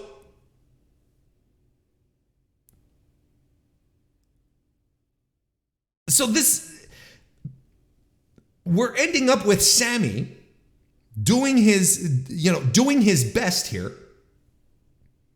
to get into a main event spot in a story I feel like over the past few weeks was a little drawn out. We all saw it coming, just pull the trigger on it, but WWE fans are very excited about this one. I'm excited mostly because of the participants who are in this match. I think this is going to be a lot of fun. But this is the blow off to the storyline. This is the blow off to the Bloodline story. And we'll see what happens moving forward after that. Night one is going to start with Austin Theory versus John Cena for the US Championship. Clearly, John Cena wants to hit the pay window early and hit the bricks. Can't say I don't have respect for that. I got better things to do. I can't hang around. I got to grab an Uber, take me home. The fact that this match is opening WrestleMania, because that's what they said, right? It is opening WrestleMania, makes me believe that John Cena is winning, right? Start off the match, bring in, your big guns. Start off the show, you bring in John Cena, crowd goes nuts. He wins the match. People are energized. They're happy. Move into the next one, right? But let's just say, if Austin Theory wins, again, it doesn't matter because it's all WWE's plan, right? It's all part of the plan. He'll probably win, but I can't help but think that John Cena is going to, before they announced it as being the first match of the entire weekend, of the 2 nights, I was convinced Austin Theory was winning. But the fact that they're kicking off night 1 with it, I'm like, is the heel really winning the first match off of WrestleMania? And I think that's an interesting booking decision, which again, WWE doesn't care what the audience thinks or feels, right? They're just going to do whatever the hell they want. Because no, it doesn't make sense for part-timer John Cena to win a championship. Unless they have some kind of weird swerve ready here. It doesn't make sense.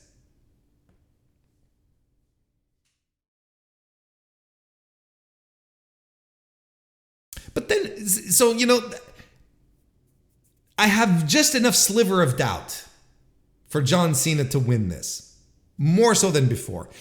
But the other problem that I have is if he wins, Theory has been buried verbally by wrestlers over and over and over again. What is the point of him constantly being buried if he's not going to come out and win big matches, right? Kevin Owens did it. Johnny Gargano did it. John Cena did it.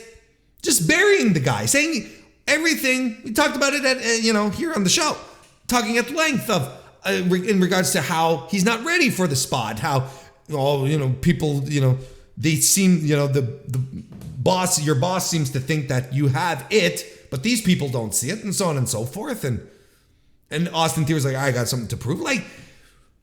And it's weird because it's John Cena's the babyface here, and Austin Theory's the heel. And you'd feel like the roles should be reversed, right? You'd want to cheer for the underdog, Austin Theory, to win the big match, but no, you're being conditioned to say this guy sucks. I absolutely see the promo on Monday, the next day, where he comes out, he being Austin Theory, and he goes, I proved all my detractors wrong. I beat John Cena. He said I sucked. Well, I don't suck. Sure. It'll be a weird way to start WrestleMania. Seth Rollins takes on Logan Paul. Here's your mainstream crossover match for the weekend.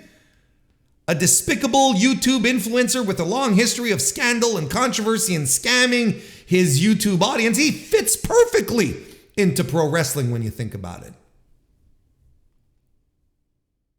I know a lot of people are excited about this match because Logan Paul is, objectively speaking, a bit of a prodigy when it comes to pro wrestling.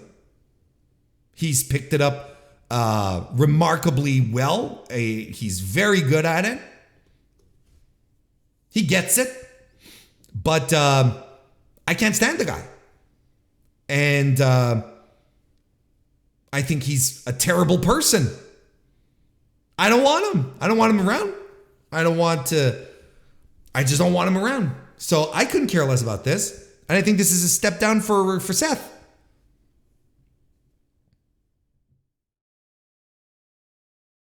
And it's crazy on a night that, we mentioned this a few times, on a night where WWE always looks for that mainstream acceptance, right? That's what WrestleMania is for them.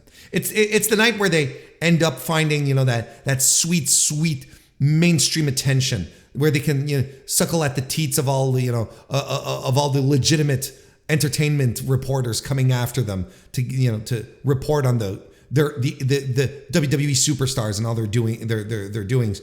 Usually they try and trot out the mainstream crossover appeal by bringing in crossover stars. They tried really hard to get The Rock this year, didn't work out.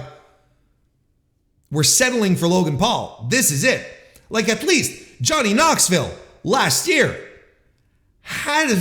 Johnny Knoxville has some oomph, has some gumption, has some recognition. Logan Paul he's a renowned asshole. A YouTuber. This is the best they could do this year.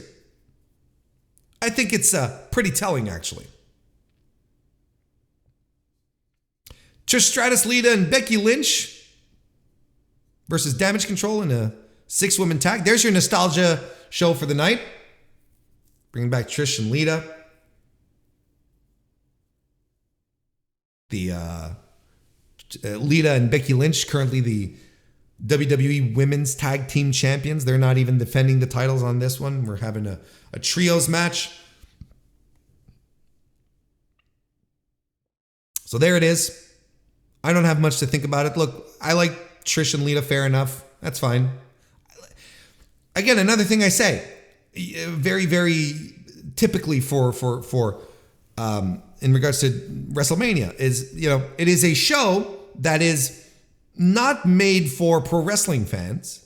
You don't tune into this to watch, the incredible feats of athleticism or, a pro wrestling match. These are events, they're moments. This is what the WWE audience wants. So, there's a whole bunch of my timeline, and it's absolutely fine that are really excited that Trish and Lita and Becky are in a tag team. And it's cool, don't get me wrong. And if we want to continue to, and this is good because I think Trish and Lita should continue to be pushed as important factors to the success of women's wrestling in WWE. They should be considered legends. They should be considered important in the canon of WWE. Absolutely. So bring them back, give them big spots, big moments. But this ultimately is, again, a bit of is a period, as in the punctuation, is the final period to the final paragraph of a complete booking disaster of Damage Control. How you doing, King of the North, member of the Mr. Warren Hayes Show channel? Good to see you. You're not new here. But it is a complete a slip up. Because Damage Control came in at SummerSlam hot as hell. That was one of Triple H's big first surprises that people sold Triple H for a lot of folks. People were really excited about it. And the idea of having like a dominant stable of 3 great pro wrestlers, just wrecking face throughout the division, taking up all the titles, just being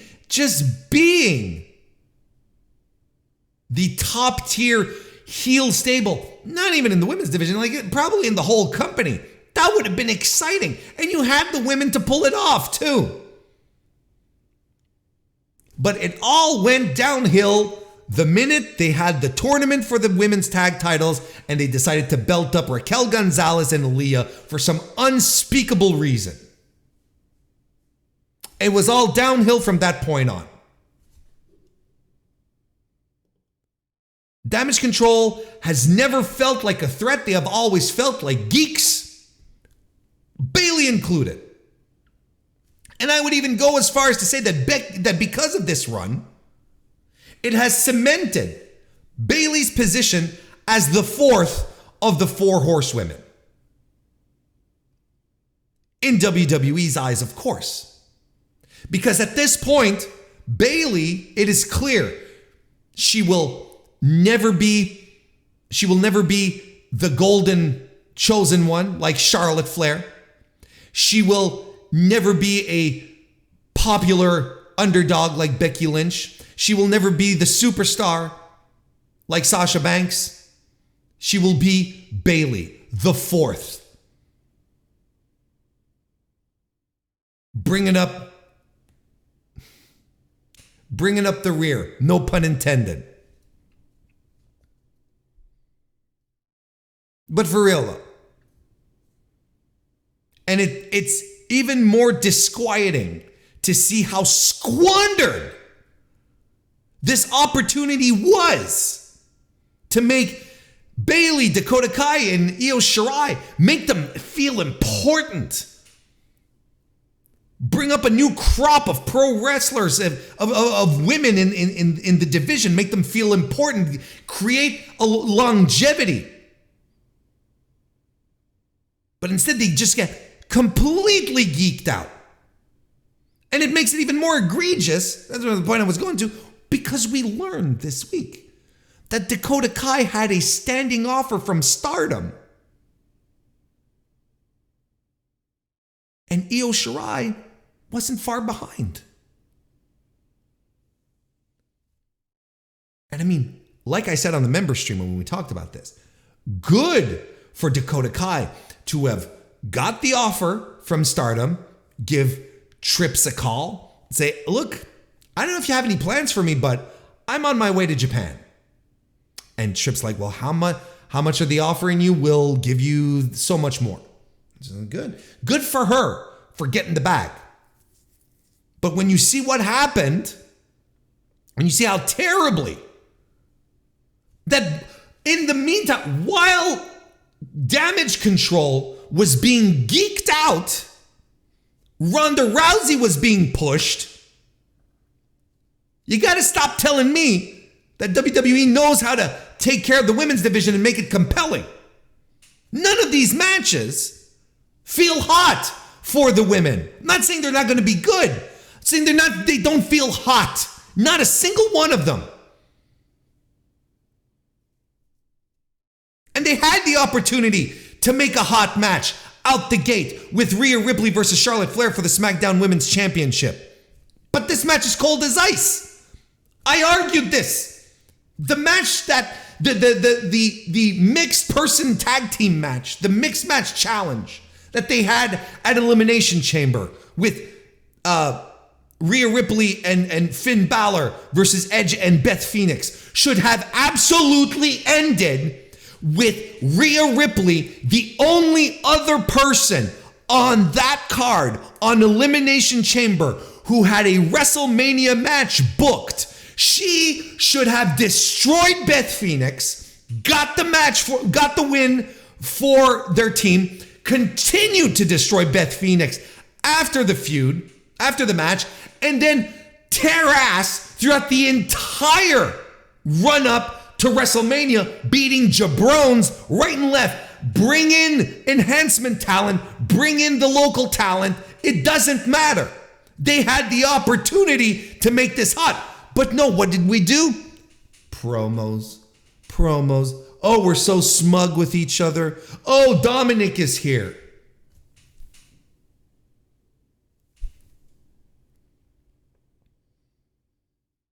This is why I can't get behind Triple H's booking.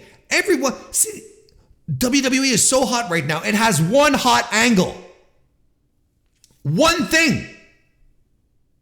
And everyone is losing their fucking mind. The bar is in the mud. I'm getting mad now. And now the argument is the women should main event. It should be Charlotte Flair and Rhea Ripley main eventing night one. And I am pro women main eventing WrestleMania. And like I said, who cares? WWE is going to do whatever the fuck they want at this point. It doesn't matter. They're not going to sell more pay-per-views because Charlotte and Rhea is going to be on top on night one because, like I said, they already have all the money. It doesn't matter. But if you ask me, conventionally speaking, as a booker, as someone who's watched wrestling on top of wrestling on top, you do not put a cold match as your main event. You don't end the show with a cold match.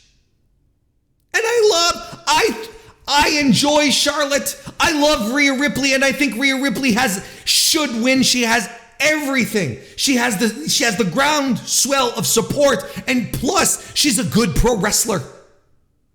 She should win. She should get the big singles push. But this match is uninteresting. Just like Bianca Belair versus Asuka. This is another match that we should be losing our fucking minds over. But instead, what have we been treated to over the past few weeks for this build? Asuka fucking drooling on herself. That's what it's been. And Bianca just standing there doing what...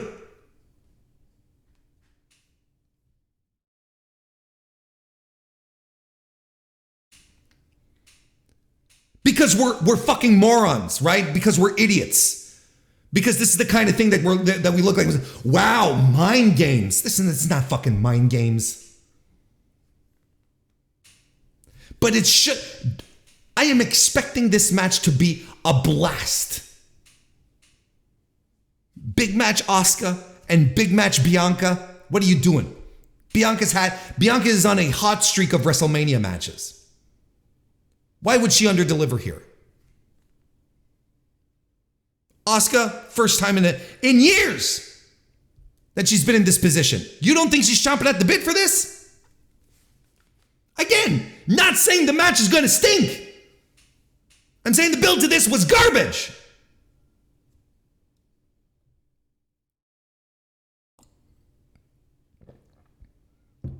Brock Lesnar versus Omos is probably the only match I'm really excited for. Both. And at first, it was out of morbid curiosity. And that being said, I'm really disappointed we're not getting Brock Lesnar versus Bray Wyatt, because that was something that I was really, really anxious to see. But Brock Lesnar versus Omos is another, close second contender. And you know what? Modern day 2023 Brock Lesnar not giving a fuck. Tossing referees around when he shouldn't be, and so on and so forth. I think this is going to rule. I don't think we're going to have some kind of huge revelation in regards to Omos, where it's going to be like, oh, he's the second coming of, he's not prime Andre the Giant. There you go. He's not prime Andre, but Brock is going to sell. Brock is already selling his ass off for him. This is good. This is going to be the type of spectacle that should be on WrestleMania. This is the kind of wrestling match that I'm excited for. And the build has just been, no, I can't say it's been simple, because it's been filled with nonsense nonetheless. But the weigh-in last night, which, by the way, what kind of weight class are Brock and Omos fighting in that a weigh-in is required? Because that's what weigh-ins are. To make sure you make weight for your weight class. And I'm like, why are we doing the weigh-in? What's the point here? I'm excited. I'm legitimately excited to see how this one turns out. I have faith in modern day Brock Lesnar. If this was 2016 Brock Lesnar, I don't know. But this one here, where he just comes in, he's like, yeah, let's goof around. Let's do shit.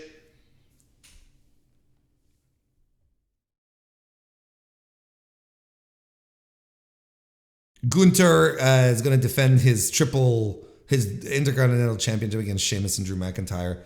The only thing that bums me out here is that this is a three-way triple threat. We can call it a triple threat here in WWE. Otherwise it doesn't do anything for me. It does nothing for me.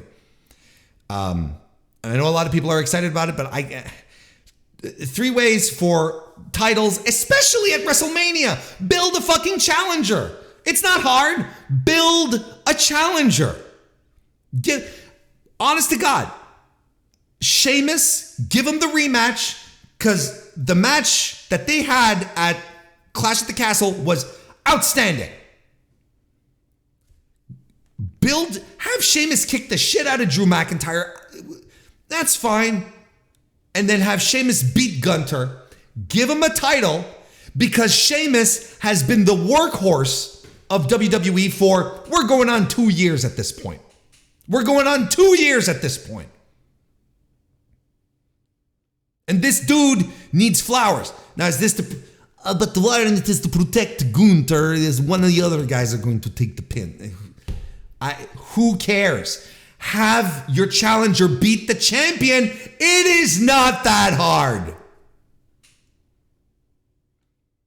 And there's Finn Balor and Edge in a Hell in a Cell, and now the Demon. It's going to be Demon Finn. So are we supposed to hate the Demon now? I don't know.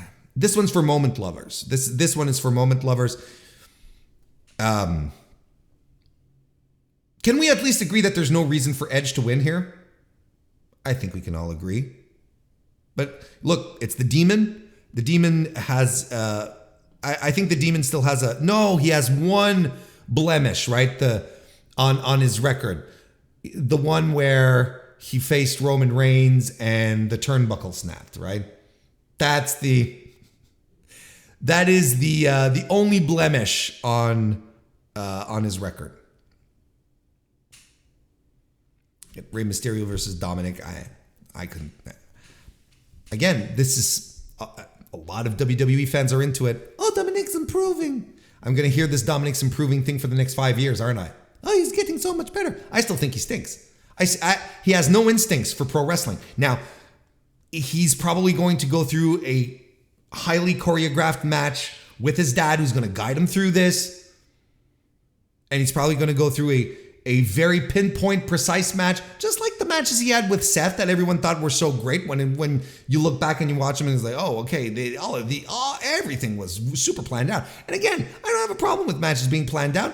Macho Man Randy Savage planned out all of his matches to a T. It doesn't matter. But the point being here is that Dominic needs this because he stinks. Yeah, I don't think he'll ever be good. I can't stand him. He doesn't carry himself like a wrestler. He doesn't look like a star. He doesn't feel like one. Everyone's like, oh, the promos he cut on his mom. It's basic stuff. It's fine. He should be able to do that. He's not a great promo. He's got no charisma.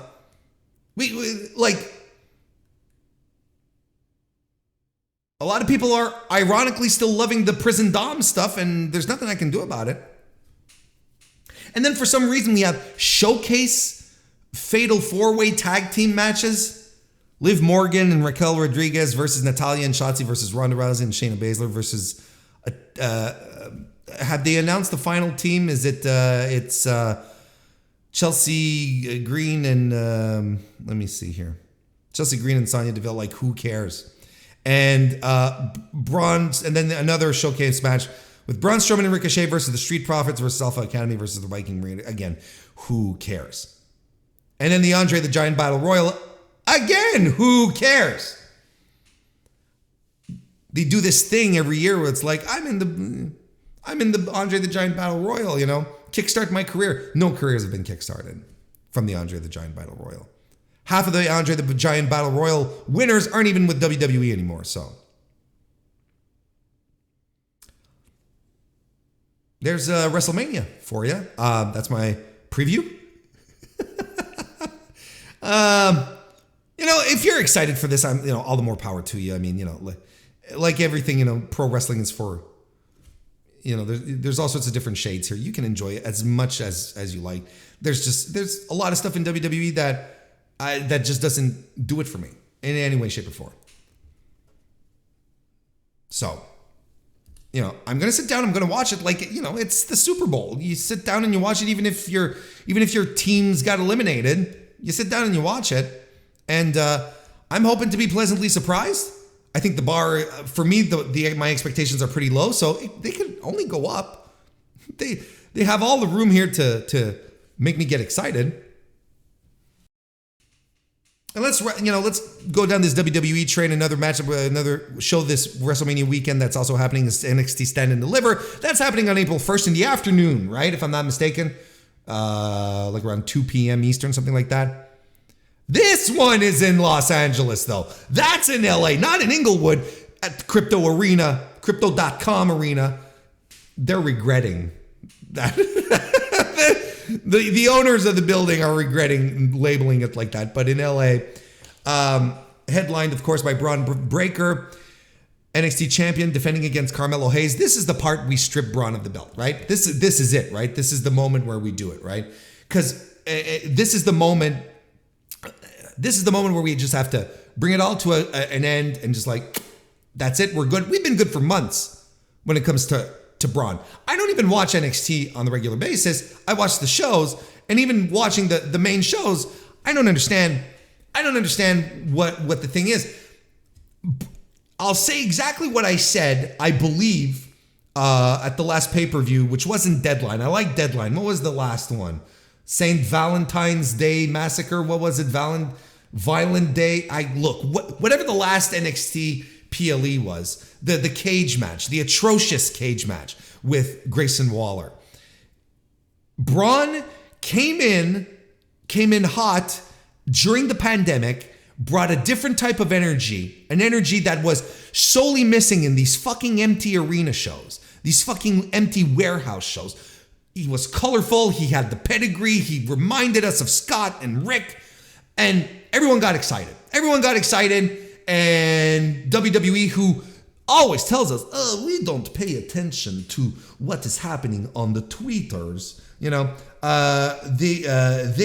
suddenly they saw that this guy was getting some hype, so they pushed him too soon, way too soon. A lot of his weaknesses were exposed. One being he doesn't have a connection with the audience. He's charisma deficient. I'm not saying it's absent. I'm saying that whatever he can bring to the table will take years to exploit. So he's not there yet, and he's had this title for I believe 62,000 years. So I think it's time for us to take it off of him. I legitimately thought Grayson Waller was the guy to do it because Grayson Waller has everything that Braun doesn't have. And I thought he was one of the shining stars of the Deadline match. I thought everything he did psychologically in that match was impeccable. And his work is good. So this is it. Braun pushed to the moon, nobody cared. Grayson Waller, okay, he wasn't the plan. The plan was Carmelo Hayes. Carmelo has the charisma. Carmelo has the talent. He's got all the tools. He legitimately has the tools. To the point that I'm like, why is this kid still in developmental? But why is he still in developmental? I mean, Braun Breaker's title reign was a failure. It didn't draw business. He didn't push merch. This was just WWE, nose up against the wall saying, nope, we're pushing this kid. There's no one else. When they could have tried anything else. But they continued to insist, right? Insist that this is the guy. Oh, we'll have him beat main roster guys. We'll have him beat fucking Jinder Mahal. I don't know how that says badge of honor. I'm pretty sure Bo Dallas has a win over Jinder Mahal. Who cares? Dolph and then Ilya Dragunov, and I'm like, this is insane. They tried. They gave us the hard sell on Braun Breaker. Did not work. Carmelo, he's a fan favorite. Despite the fact that he's a heel. He's a heel, right? Anyway, get the title off of Breaker. What else is on this card? Johnny Gargano versus Grayson Waller in an unsanctioned match.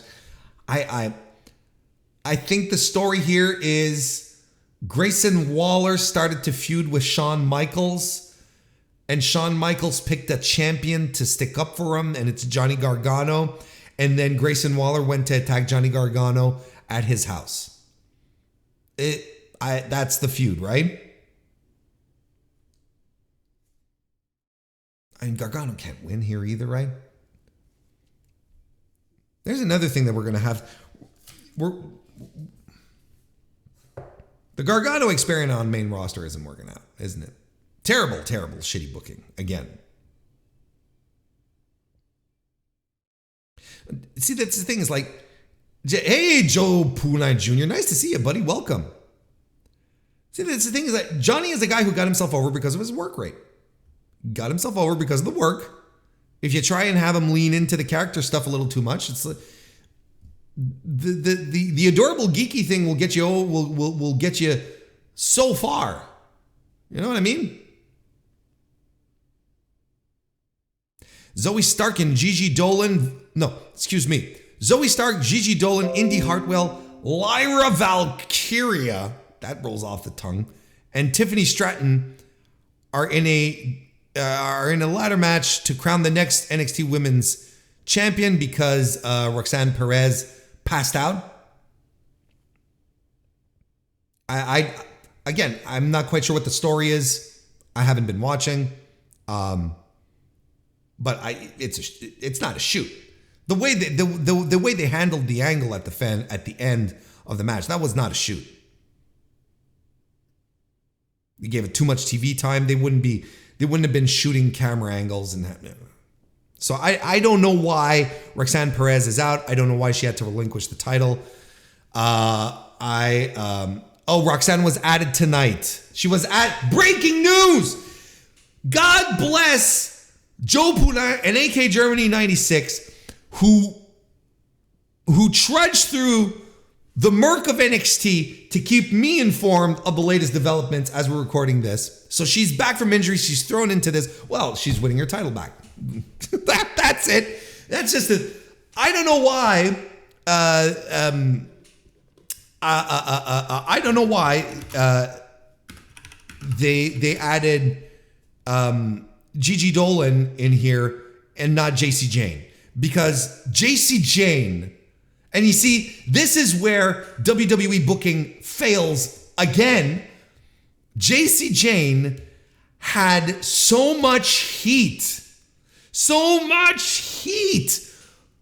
blasting Dolan's head through the door. The turn, it was fantastic. And she's improved so much. Like, she really is a standout from the Toxic Attraction stuff. Why is she not in this match? Why is Lyra Valkyria in this? I don't watch, but if you're asking me, I'm strapping up Zoe Stark. Zoe Stark rules. She's always ruled. She's a great pro wrestler. But now that Roxanne is back, well, she's winning her title. It's fine. Wesley is defending the North American title against JD McDonough, Ilya Dragunov, Dragon Lee making his debut, and Axiom.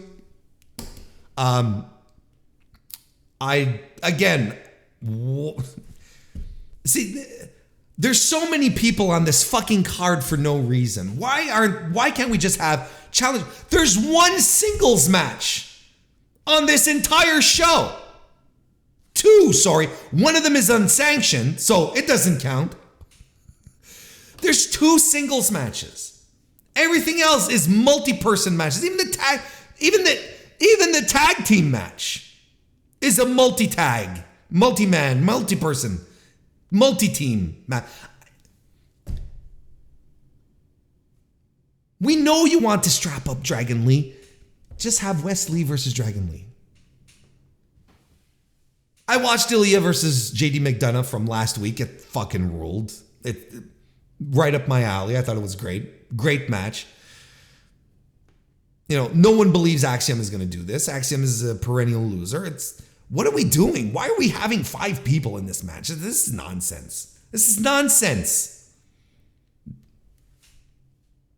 Oh, wait. We do have one proper tag team match. Fallon Henley and Kiana James versus Alba Fire and Isla Dawn for the tag team titles. I couldn't care less.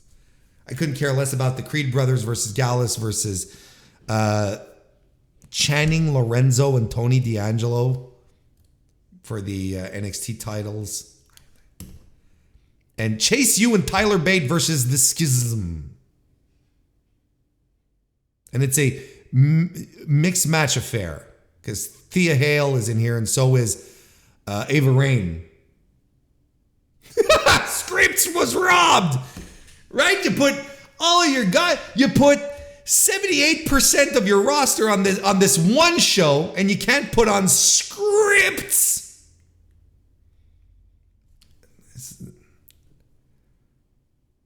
Can't wait to bury this card next week. Spoiler. I'm so like I want to be as objective as possible, and I want to give everything a chance. But when I look at this stuff, I look at this like it is so not made for me. It's not made for wrestling fans. I don't know who this is for. I don't know who this is for.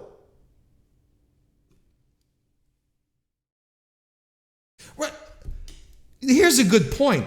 What happened? And we have some NXT viewers in the audience right now. I know, doing this live on Tuesday night. What happened to Apollo Crews and Babatunde and Dabba-Kato, Commander Aziz? Weren't they supposed to have a big blow-off match, or has this happened? Did this go down? Because I had predicted that this was going to happen at Stand and Deliver, right? Apollo Crews versus his former protege, Babatunde, right? But it's not on the card. God bless for the little victories in life. Has this been blown off? Can anyone confirm? Yes, no, maybe. It doesn't matter, really.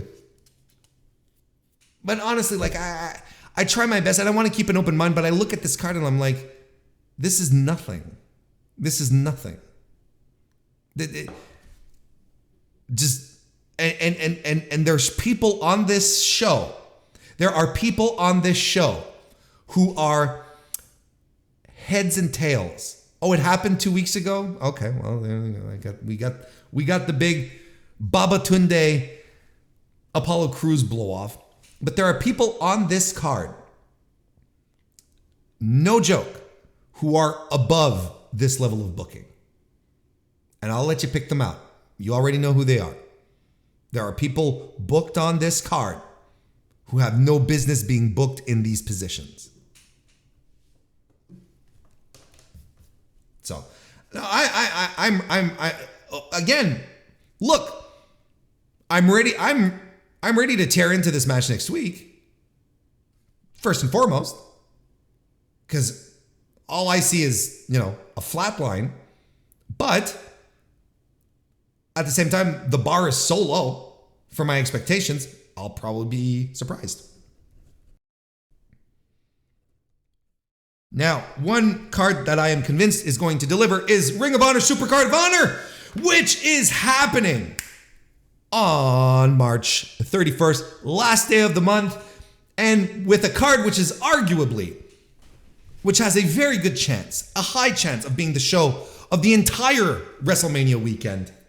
Headlined, so this is taking place at the Galen Center in Los Angeles, not in Inglewood, actually in Los Angeles. Don't make Shawn lose this. Shawn Michaels blocked me on Twitter, so I think he already lost. For me, he's already lost his smile.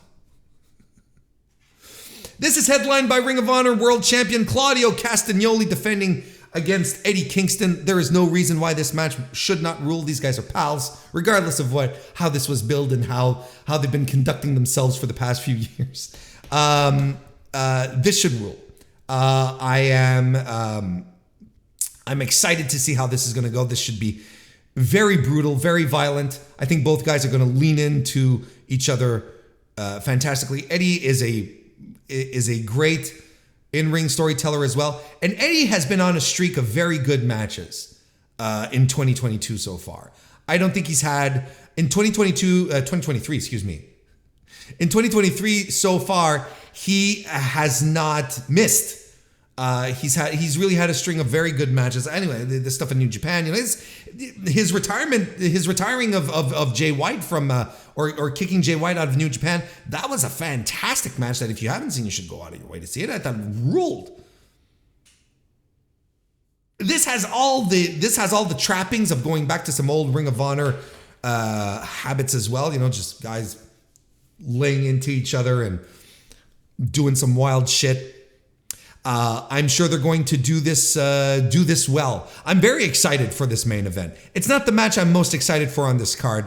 I think you already know which one, but this is going to be a good one.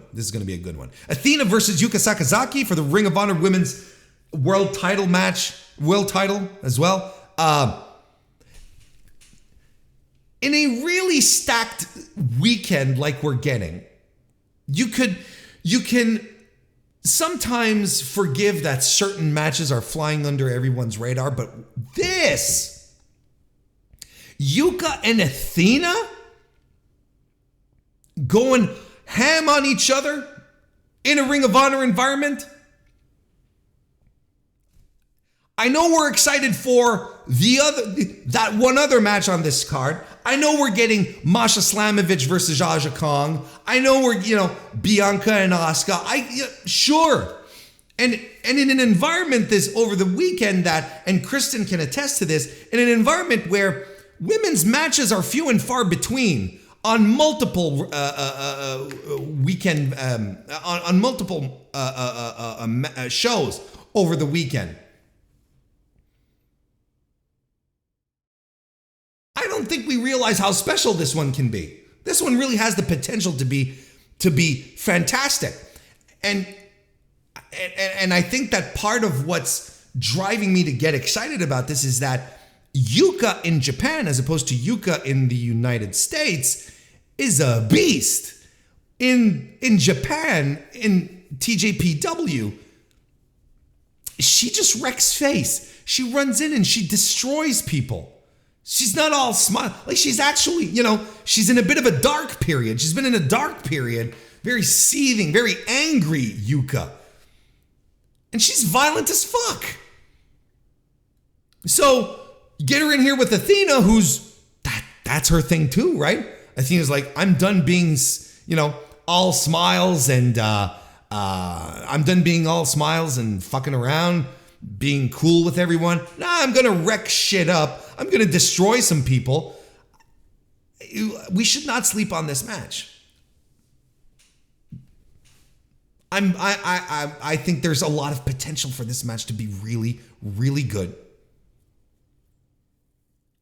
I'm excited to see the Athena's warm-up match against Emi Sakura, which should honestly be a tell as to what's going to happen to Yuka.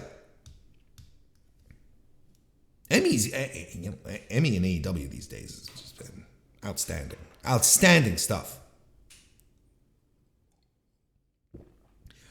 We're going to get a Ring of Honor World Tag Team title match on a ladder match, of course, because we always need more ladder matches. It's the Reach for the Sky ladder match. Of course, Mark Briscoe a few weeks ago vacated the Ring of Honor tag team titles, so it's up for grabs. Top Flight, The Kingdom, the Lucha Bros, Aussie Open, and Jalistico and Rush, representing La Facción Ingobernable, are going to be going at it. This is probably the match of the Ring of Honor card which has me the most down, because too many people and a ladder match. I'm still burnt out on ladder matches. I'm still calling for a moratorium on ladder matches for at least 18 months. I can't do it. I just can't do it. Now let's compound this with the quality of tag teams that are in here. This is a who's who. And yes, I'm throwing Matt Taven and Mike Bennett into this because they've been solid. They've been so incredibly solid. This is a who's who of tag teams in North America right now. I don't know what to tell you. This is exciting. Look at this talent. Top Flight, which are, they're the future. Got the Kingdom, who are stalwarts, just solid fucking workers, a great tag team, despite the fact that I like to make fun of Matt Taven. Can't take away how great his tag team with Mike Bennett is. Lucha Bros are just two of the greatest to ever do it. Aussie Open are just continuing to cement their position as two of the greatest to ever do it. And Delistico and Roosh, what are we even talking about? If Roosh wants to work, if he shows up to work, he's got his working boots on.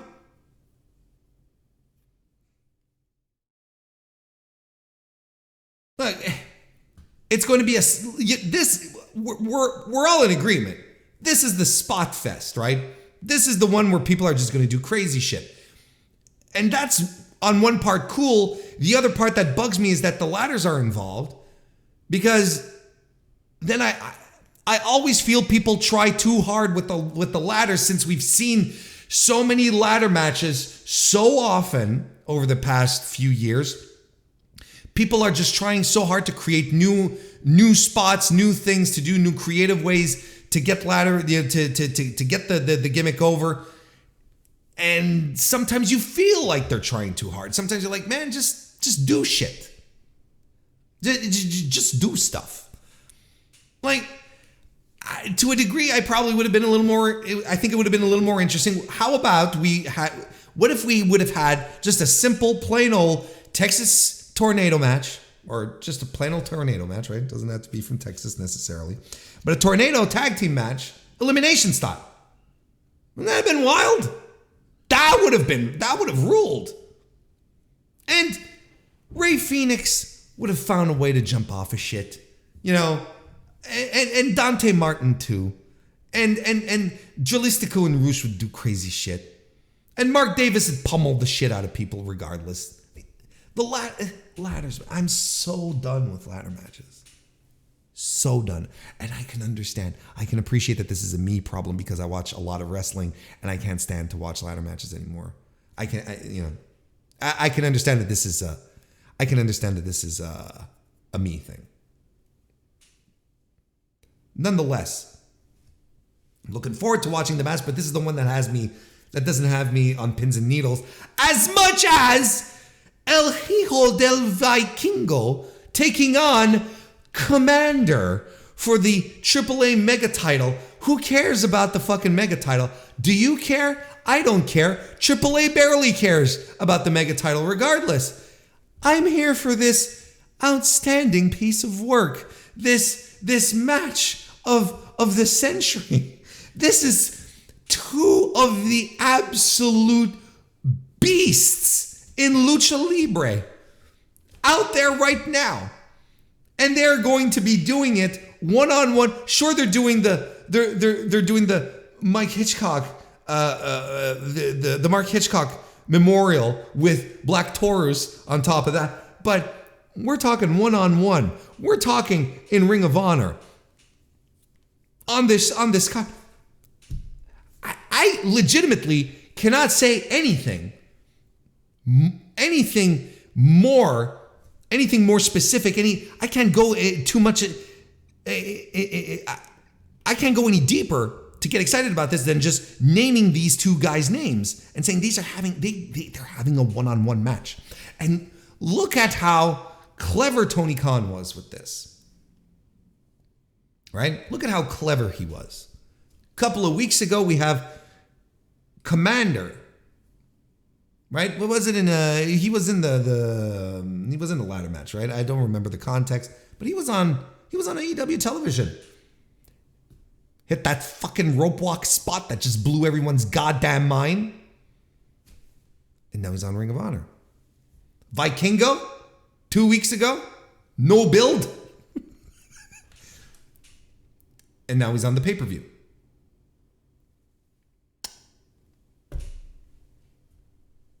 You're not telling me that that's using your booking brain right there. Well done.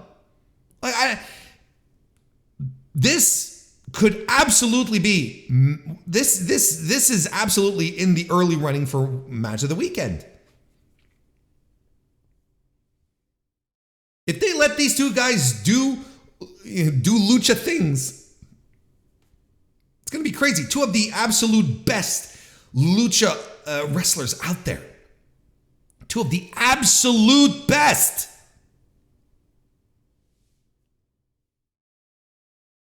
And honestly, like, title, no title, I don't give a shit. Vikingo, Commander, what are we even doing? That's the pay-per-view sale on its own right there. This show, man, is going to be fantastic. And if that wasn't enough, Samoa Joe versus Mark Briscoe for the Ring of Honor World Television title. I think Mark wins. I think Samoa Joe does the job. And I think Mark picks up the title. Absolutely 100%. I think it's the feel-good moment we all want, right? It's the feel-good moment we all want. It'll make sense. It'll make everyone... It'll be a good tear-jerking moment. And this is not like the other company where they're going to... No, we got to stick to this plan that we have and we're going to stretch this out. No, it's like, now's the time to deliver. Now's the moment to just like come in and be like, yeah, this is the good one. This is where we pull... Because Tony has a history of this. He has a history of doing that. And I think Mark is just going to be... He's going to be a complete lunatic. Mark Briscoe. Complete lunatic in this match. Samoa Joe's going to be a monster. I'm excited for this. I'm excited for this whole card. Like... The SuperCard of Honor is that I'm absolutely watching it live. There's a lot of stuff on Friday night where I'm like, man. But SuperCard of Honor is the one I'm watching live. I can't skip out on it. I can't miss it. What else should you be watching this weekend? I'll tell you. I was talking about the Mark Hitchcock Memorial Super Show. That's happening this Thursday. Again, in Los Angeles, California, at the Globe Theater. It's headlined by Vikingo versus Black Taurus versus Commander. I talked about that a little earlier. Well, it's likely the main event. And again, likely one of the matches of the weekend. Vikingo is wrestling 4 matches, if I'm not mistaken. And easily 2 of them have the potential to blow everything out of the water. So that's going to be a great one. I mean, this whole card is really great. Shigeru Irie, who is the winner of the WXW 16 Carat Tournament, is going to be at WrestleMania weekend this year. And he's taking on Mike Bailey, this year's Battle of Los Angeles winner. So the 2 winners of arguably the 2 biggest tournaments in pro wrestling, on the indies anyway, maybe, G1. Erie is a DDT stalwart. That's where he's mostly known from. And I think a lot of people are going to discover this guy this weekend. And this match is another one that has the potential to be another match of the weekend. And Bailey has been systematically doing that. Bailey was the MVP of WrestleMania weekend last year. He's not wrestling as much. He doesn't have to this year. What are you talking about? But this is going to be one to keep your eye on. We also got the United Empire trio of Jeff Cobb, Kyle Fletcher, and Mark Davis taking on Alex Shelley, Chris Sabin, and Kushida, a.k.a. Time Machine. Has a lot of potential to be a lot of fun. And it warms my heart to see Alex Shelley and Kushida still being buds. It just gets me right here. Old timers, Ultimo Dragon and Negro Casas are fighting each other, not in CMLL, not in AAA. This is legitimately a big match for lucha fans. This is a big one. It's a big time match with 2 of the all-time greats. TJPW 10 women special feature. It's going to be I don't think anyone's been announced, or if they've been announced, I haven't seen it. I apologize, but that's going to be a blast. A little Joshi, a little Joshi spectacular here. And we have Brian, Keith, and Kenta taking on Tom Lawler and a to-be-announced partner, unless it's already been announced. There's been a lot of breaking news tonight. First, Lawler's partner was supposed to be Davey Richards. Then Davey Richards happened, so that's not working. Then it was supposed to be Josh Alexander, who got injured. So all that's left for Tom Lawler is to call in Brian Alvarez. Pretty Brian Alvarez to get the job done. Then we also have Ares Latigo and Toxin versus Aramis, Galeno Del Mal, and Rey Horus. More lucha action on this one, plus Rocky Romero versus Michael Oku. And this is a good card. This is a good show. What is it? It's on High Spots, I believe. High Spots Network. Look, if you're on the fence between, on Friday night watching the Hitchcock Memorial Show and Ring of Honor, I don't blame you. These are some hard decisions to make.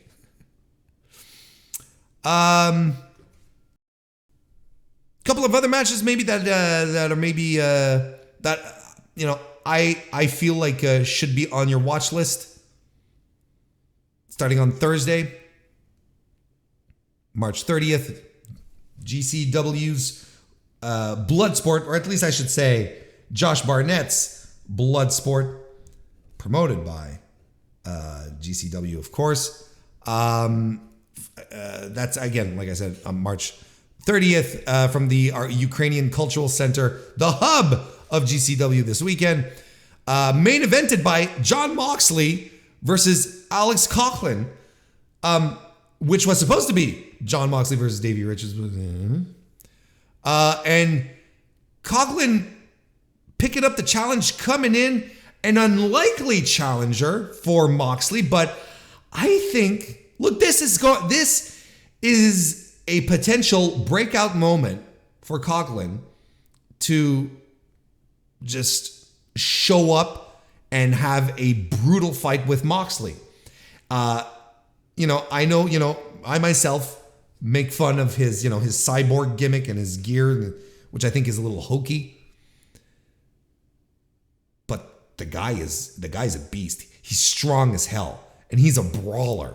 So this is actually this actually turns out to be a really interesting pairing, and one which is fresh, and we've never seen before, and especially in the context of a Barnett. I understand of a Bloodsport, I should say. I would say, I would argue that anyone who says, "Oh, it should have been a bigger name," it's a fair argument, right? I think it's a fair stipulation. It's a fair argument to say we should have gotten someone bigger, sure, but I think this is the most interesting one, and you've got Coughlin who's going to come in here with something to prove, and that is going to be worth $1 million here. I think that's really interesting. I think it's a really interesting pairing. I'm excited to see what's going to happen. And then I think, the big attraction for this card here is Speedball Mike Bailey being the first opponent for Kota Ibushi since departing New Japan Pro Wrestling. I don't know how many days Kota Ibushi has not wrestled, but I mean, this fucking rules. And Kota Ibushi coming back to wrestle in his first match, coming back to fight in a Bloodsport match, is the most Kota Ibushi thing you could think of. And the wild thing here is that, this is a bit of a dream match to a degree, right? We have to be careful. We shouldn't throw that around too much. Might get the casuals, man. Think of the casuals. But legitimately, though, I don't think anyone who follows, wrestling, the extended universe of pro wrestling isn't excited at the idea of Mike Bailey and Kota Ibushi going one-on-one. This is going to rule. And if Ibushi is 100% like he thinks he is, or like he says he is, and like we expect him to be, Jesus, Bailey's in for a rough night because Ibu hits hard. Not that Bailey can't, but Jesus. This is going to be raucous.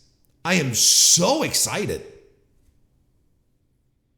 Here's another one not to sleep on. Bad Dude Tito versus Yuya Uemura. This is gonna just hoss fight. Let's go. Killer Kelly versus Marina Shafir, both in their environment. They both have MMA experience. They both have the mat stuff. Let's go.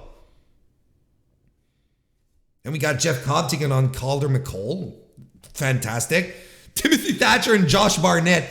That's going to be a hoot. That's going to be hilarious. It could also just be like, a Timothy Thatcher grapple match where at some point you're just like, oh, fuck off.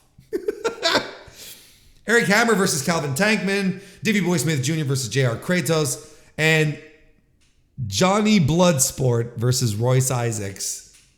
I like Royce Isaacs. I really do. Why did he get saddled with fucking John Morrison?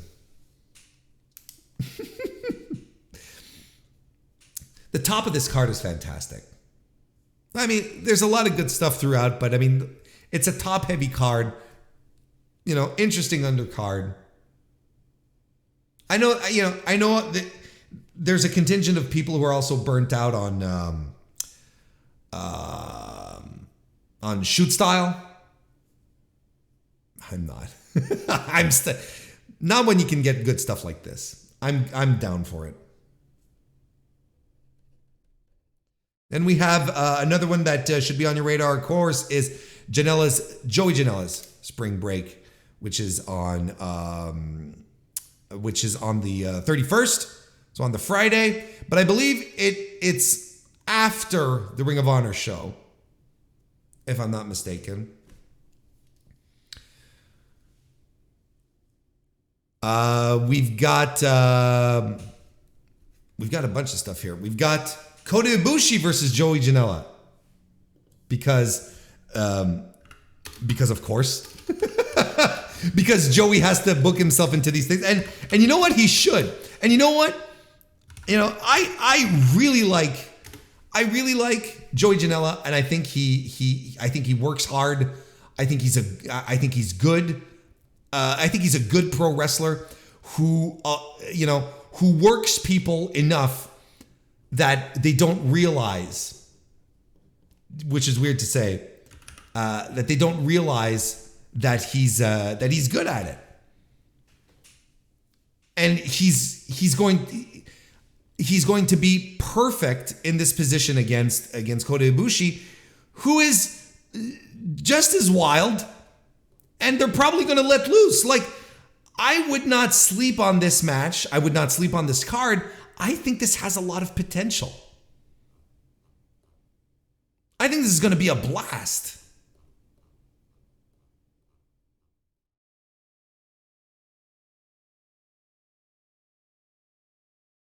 Again, Maki Ito and Nick Gage teaming up in Maki Death Kill. They're taking on Bussy, Effie and Ali Catch. I mean, look,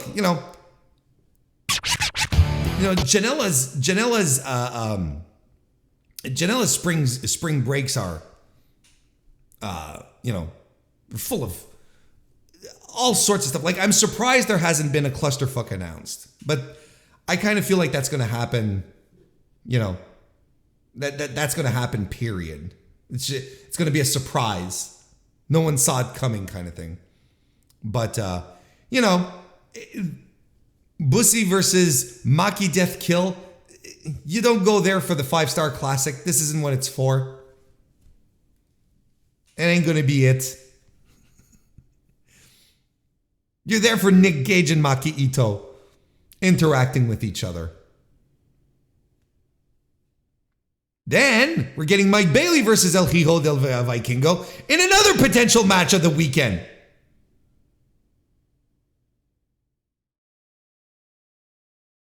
Like I said, Vikingo he's not hitting the circuit. He's not wrestling 12 times, but the matches that he's got, brother. And then the Motor City Machine Guns, Alex Shelley and Chris Sabin are going to take on the duo of Jordan Oliver and Nick Wayne. They're going to be defending, they being the Motor City Machine Guns, are going to be defending the GCW Tag Team titles. I think there's a substantial shot for Oliver and Nick Wayne to pick up the titles.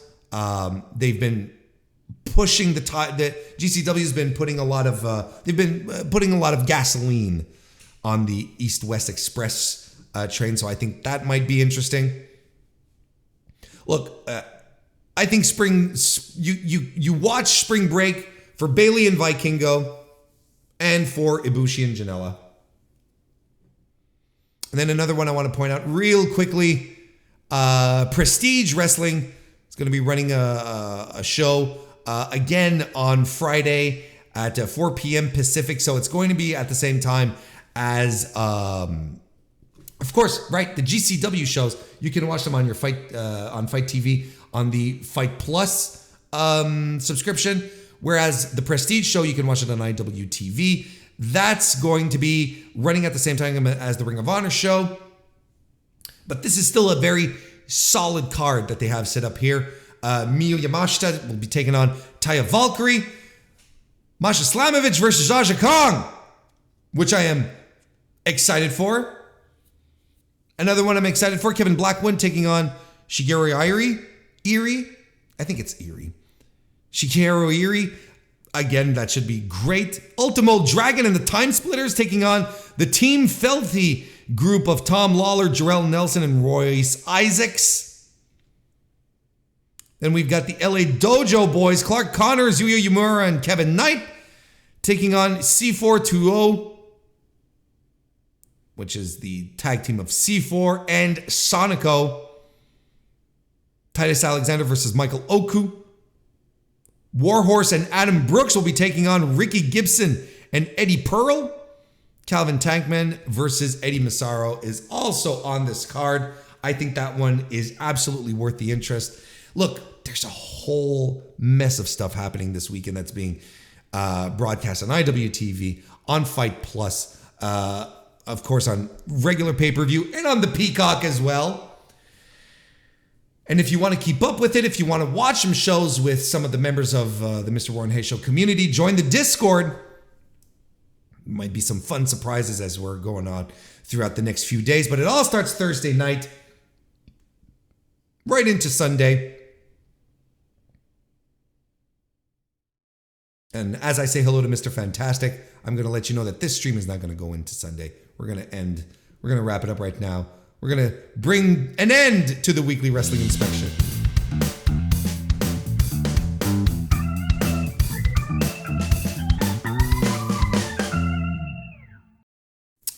There will be, even the community, Evan in the community will be doing SuperCard predictions on Discord. There's a lot of stuff that you need to get into. Get into it! It's the best. It's Christmas time for wrestling fans. There's something for everyone. There's lots of great stuff out there. Don't sleep on the smaller shows. Get into it. There's a lot of great stuff out there. And in the meantime, I'm going to bid you adieu, as a wise man once said. And I'm going to thank you all for being here. If you haven't already, leave a like on the video. Subscribe if you haven't already. If this is your first time on the Mr. Warren Hayes Show, I appreciate you. Thank you for popping in. Subscribe. 5-star ratings on Spotify. 5-star reviews on Apple Podcast. All that stuff helps out. We're going to see each other on the other side. Hey, but I'll be back on Thursday for the weekly Dynamite review. Don't worry, but we're gonna all see each other on the other side of WrestleMania weekend. Enjoy it. Have fun.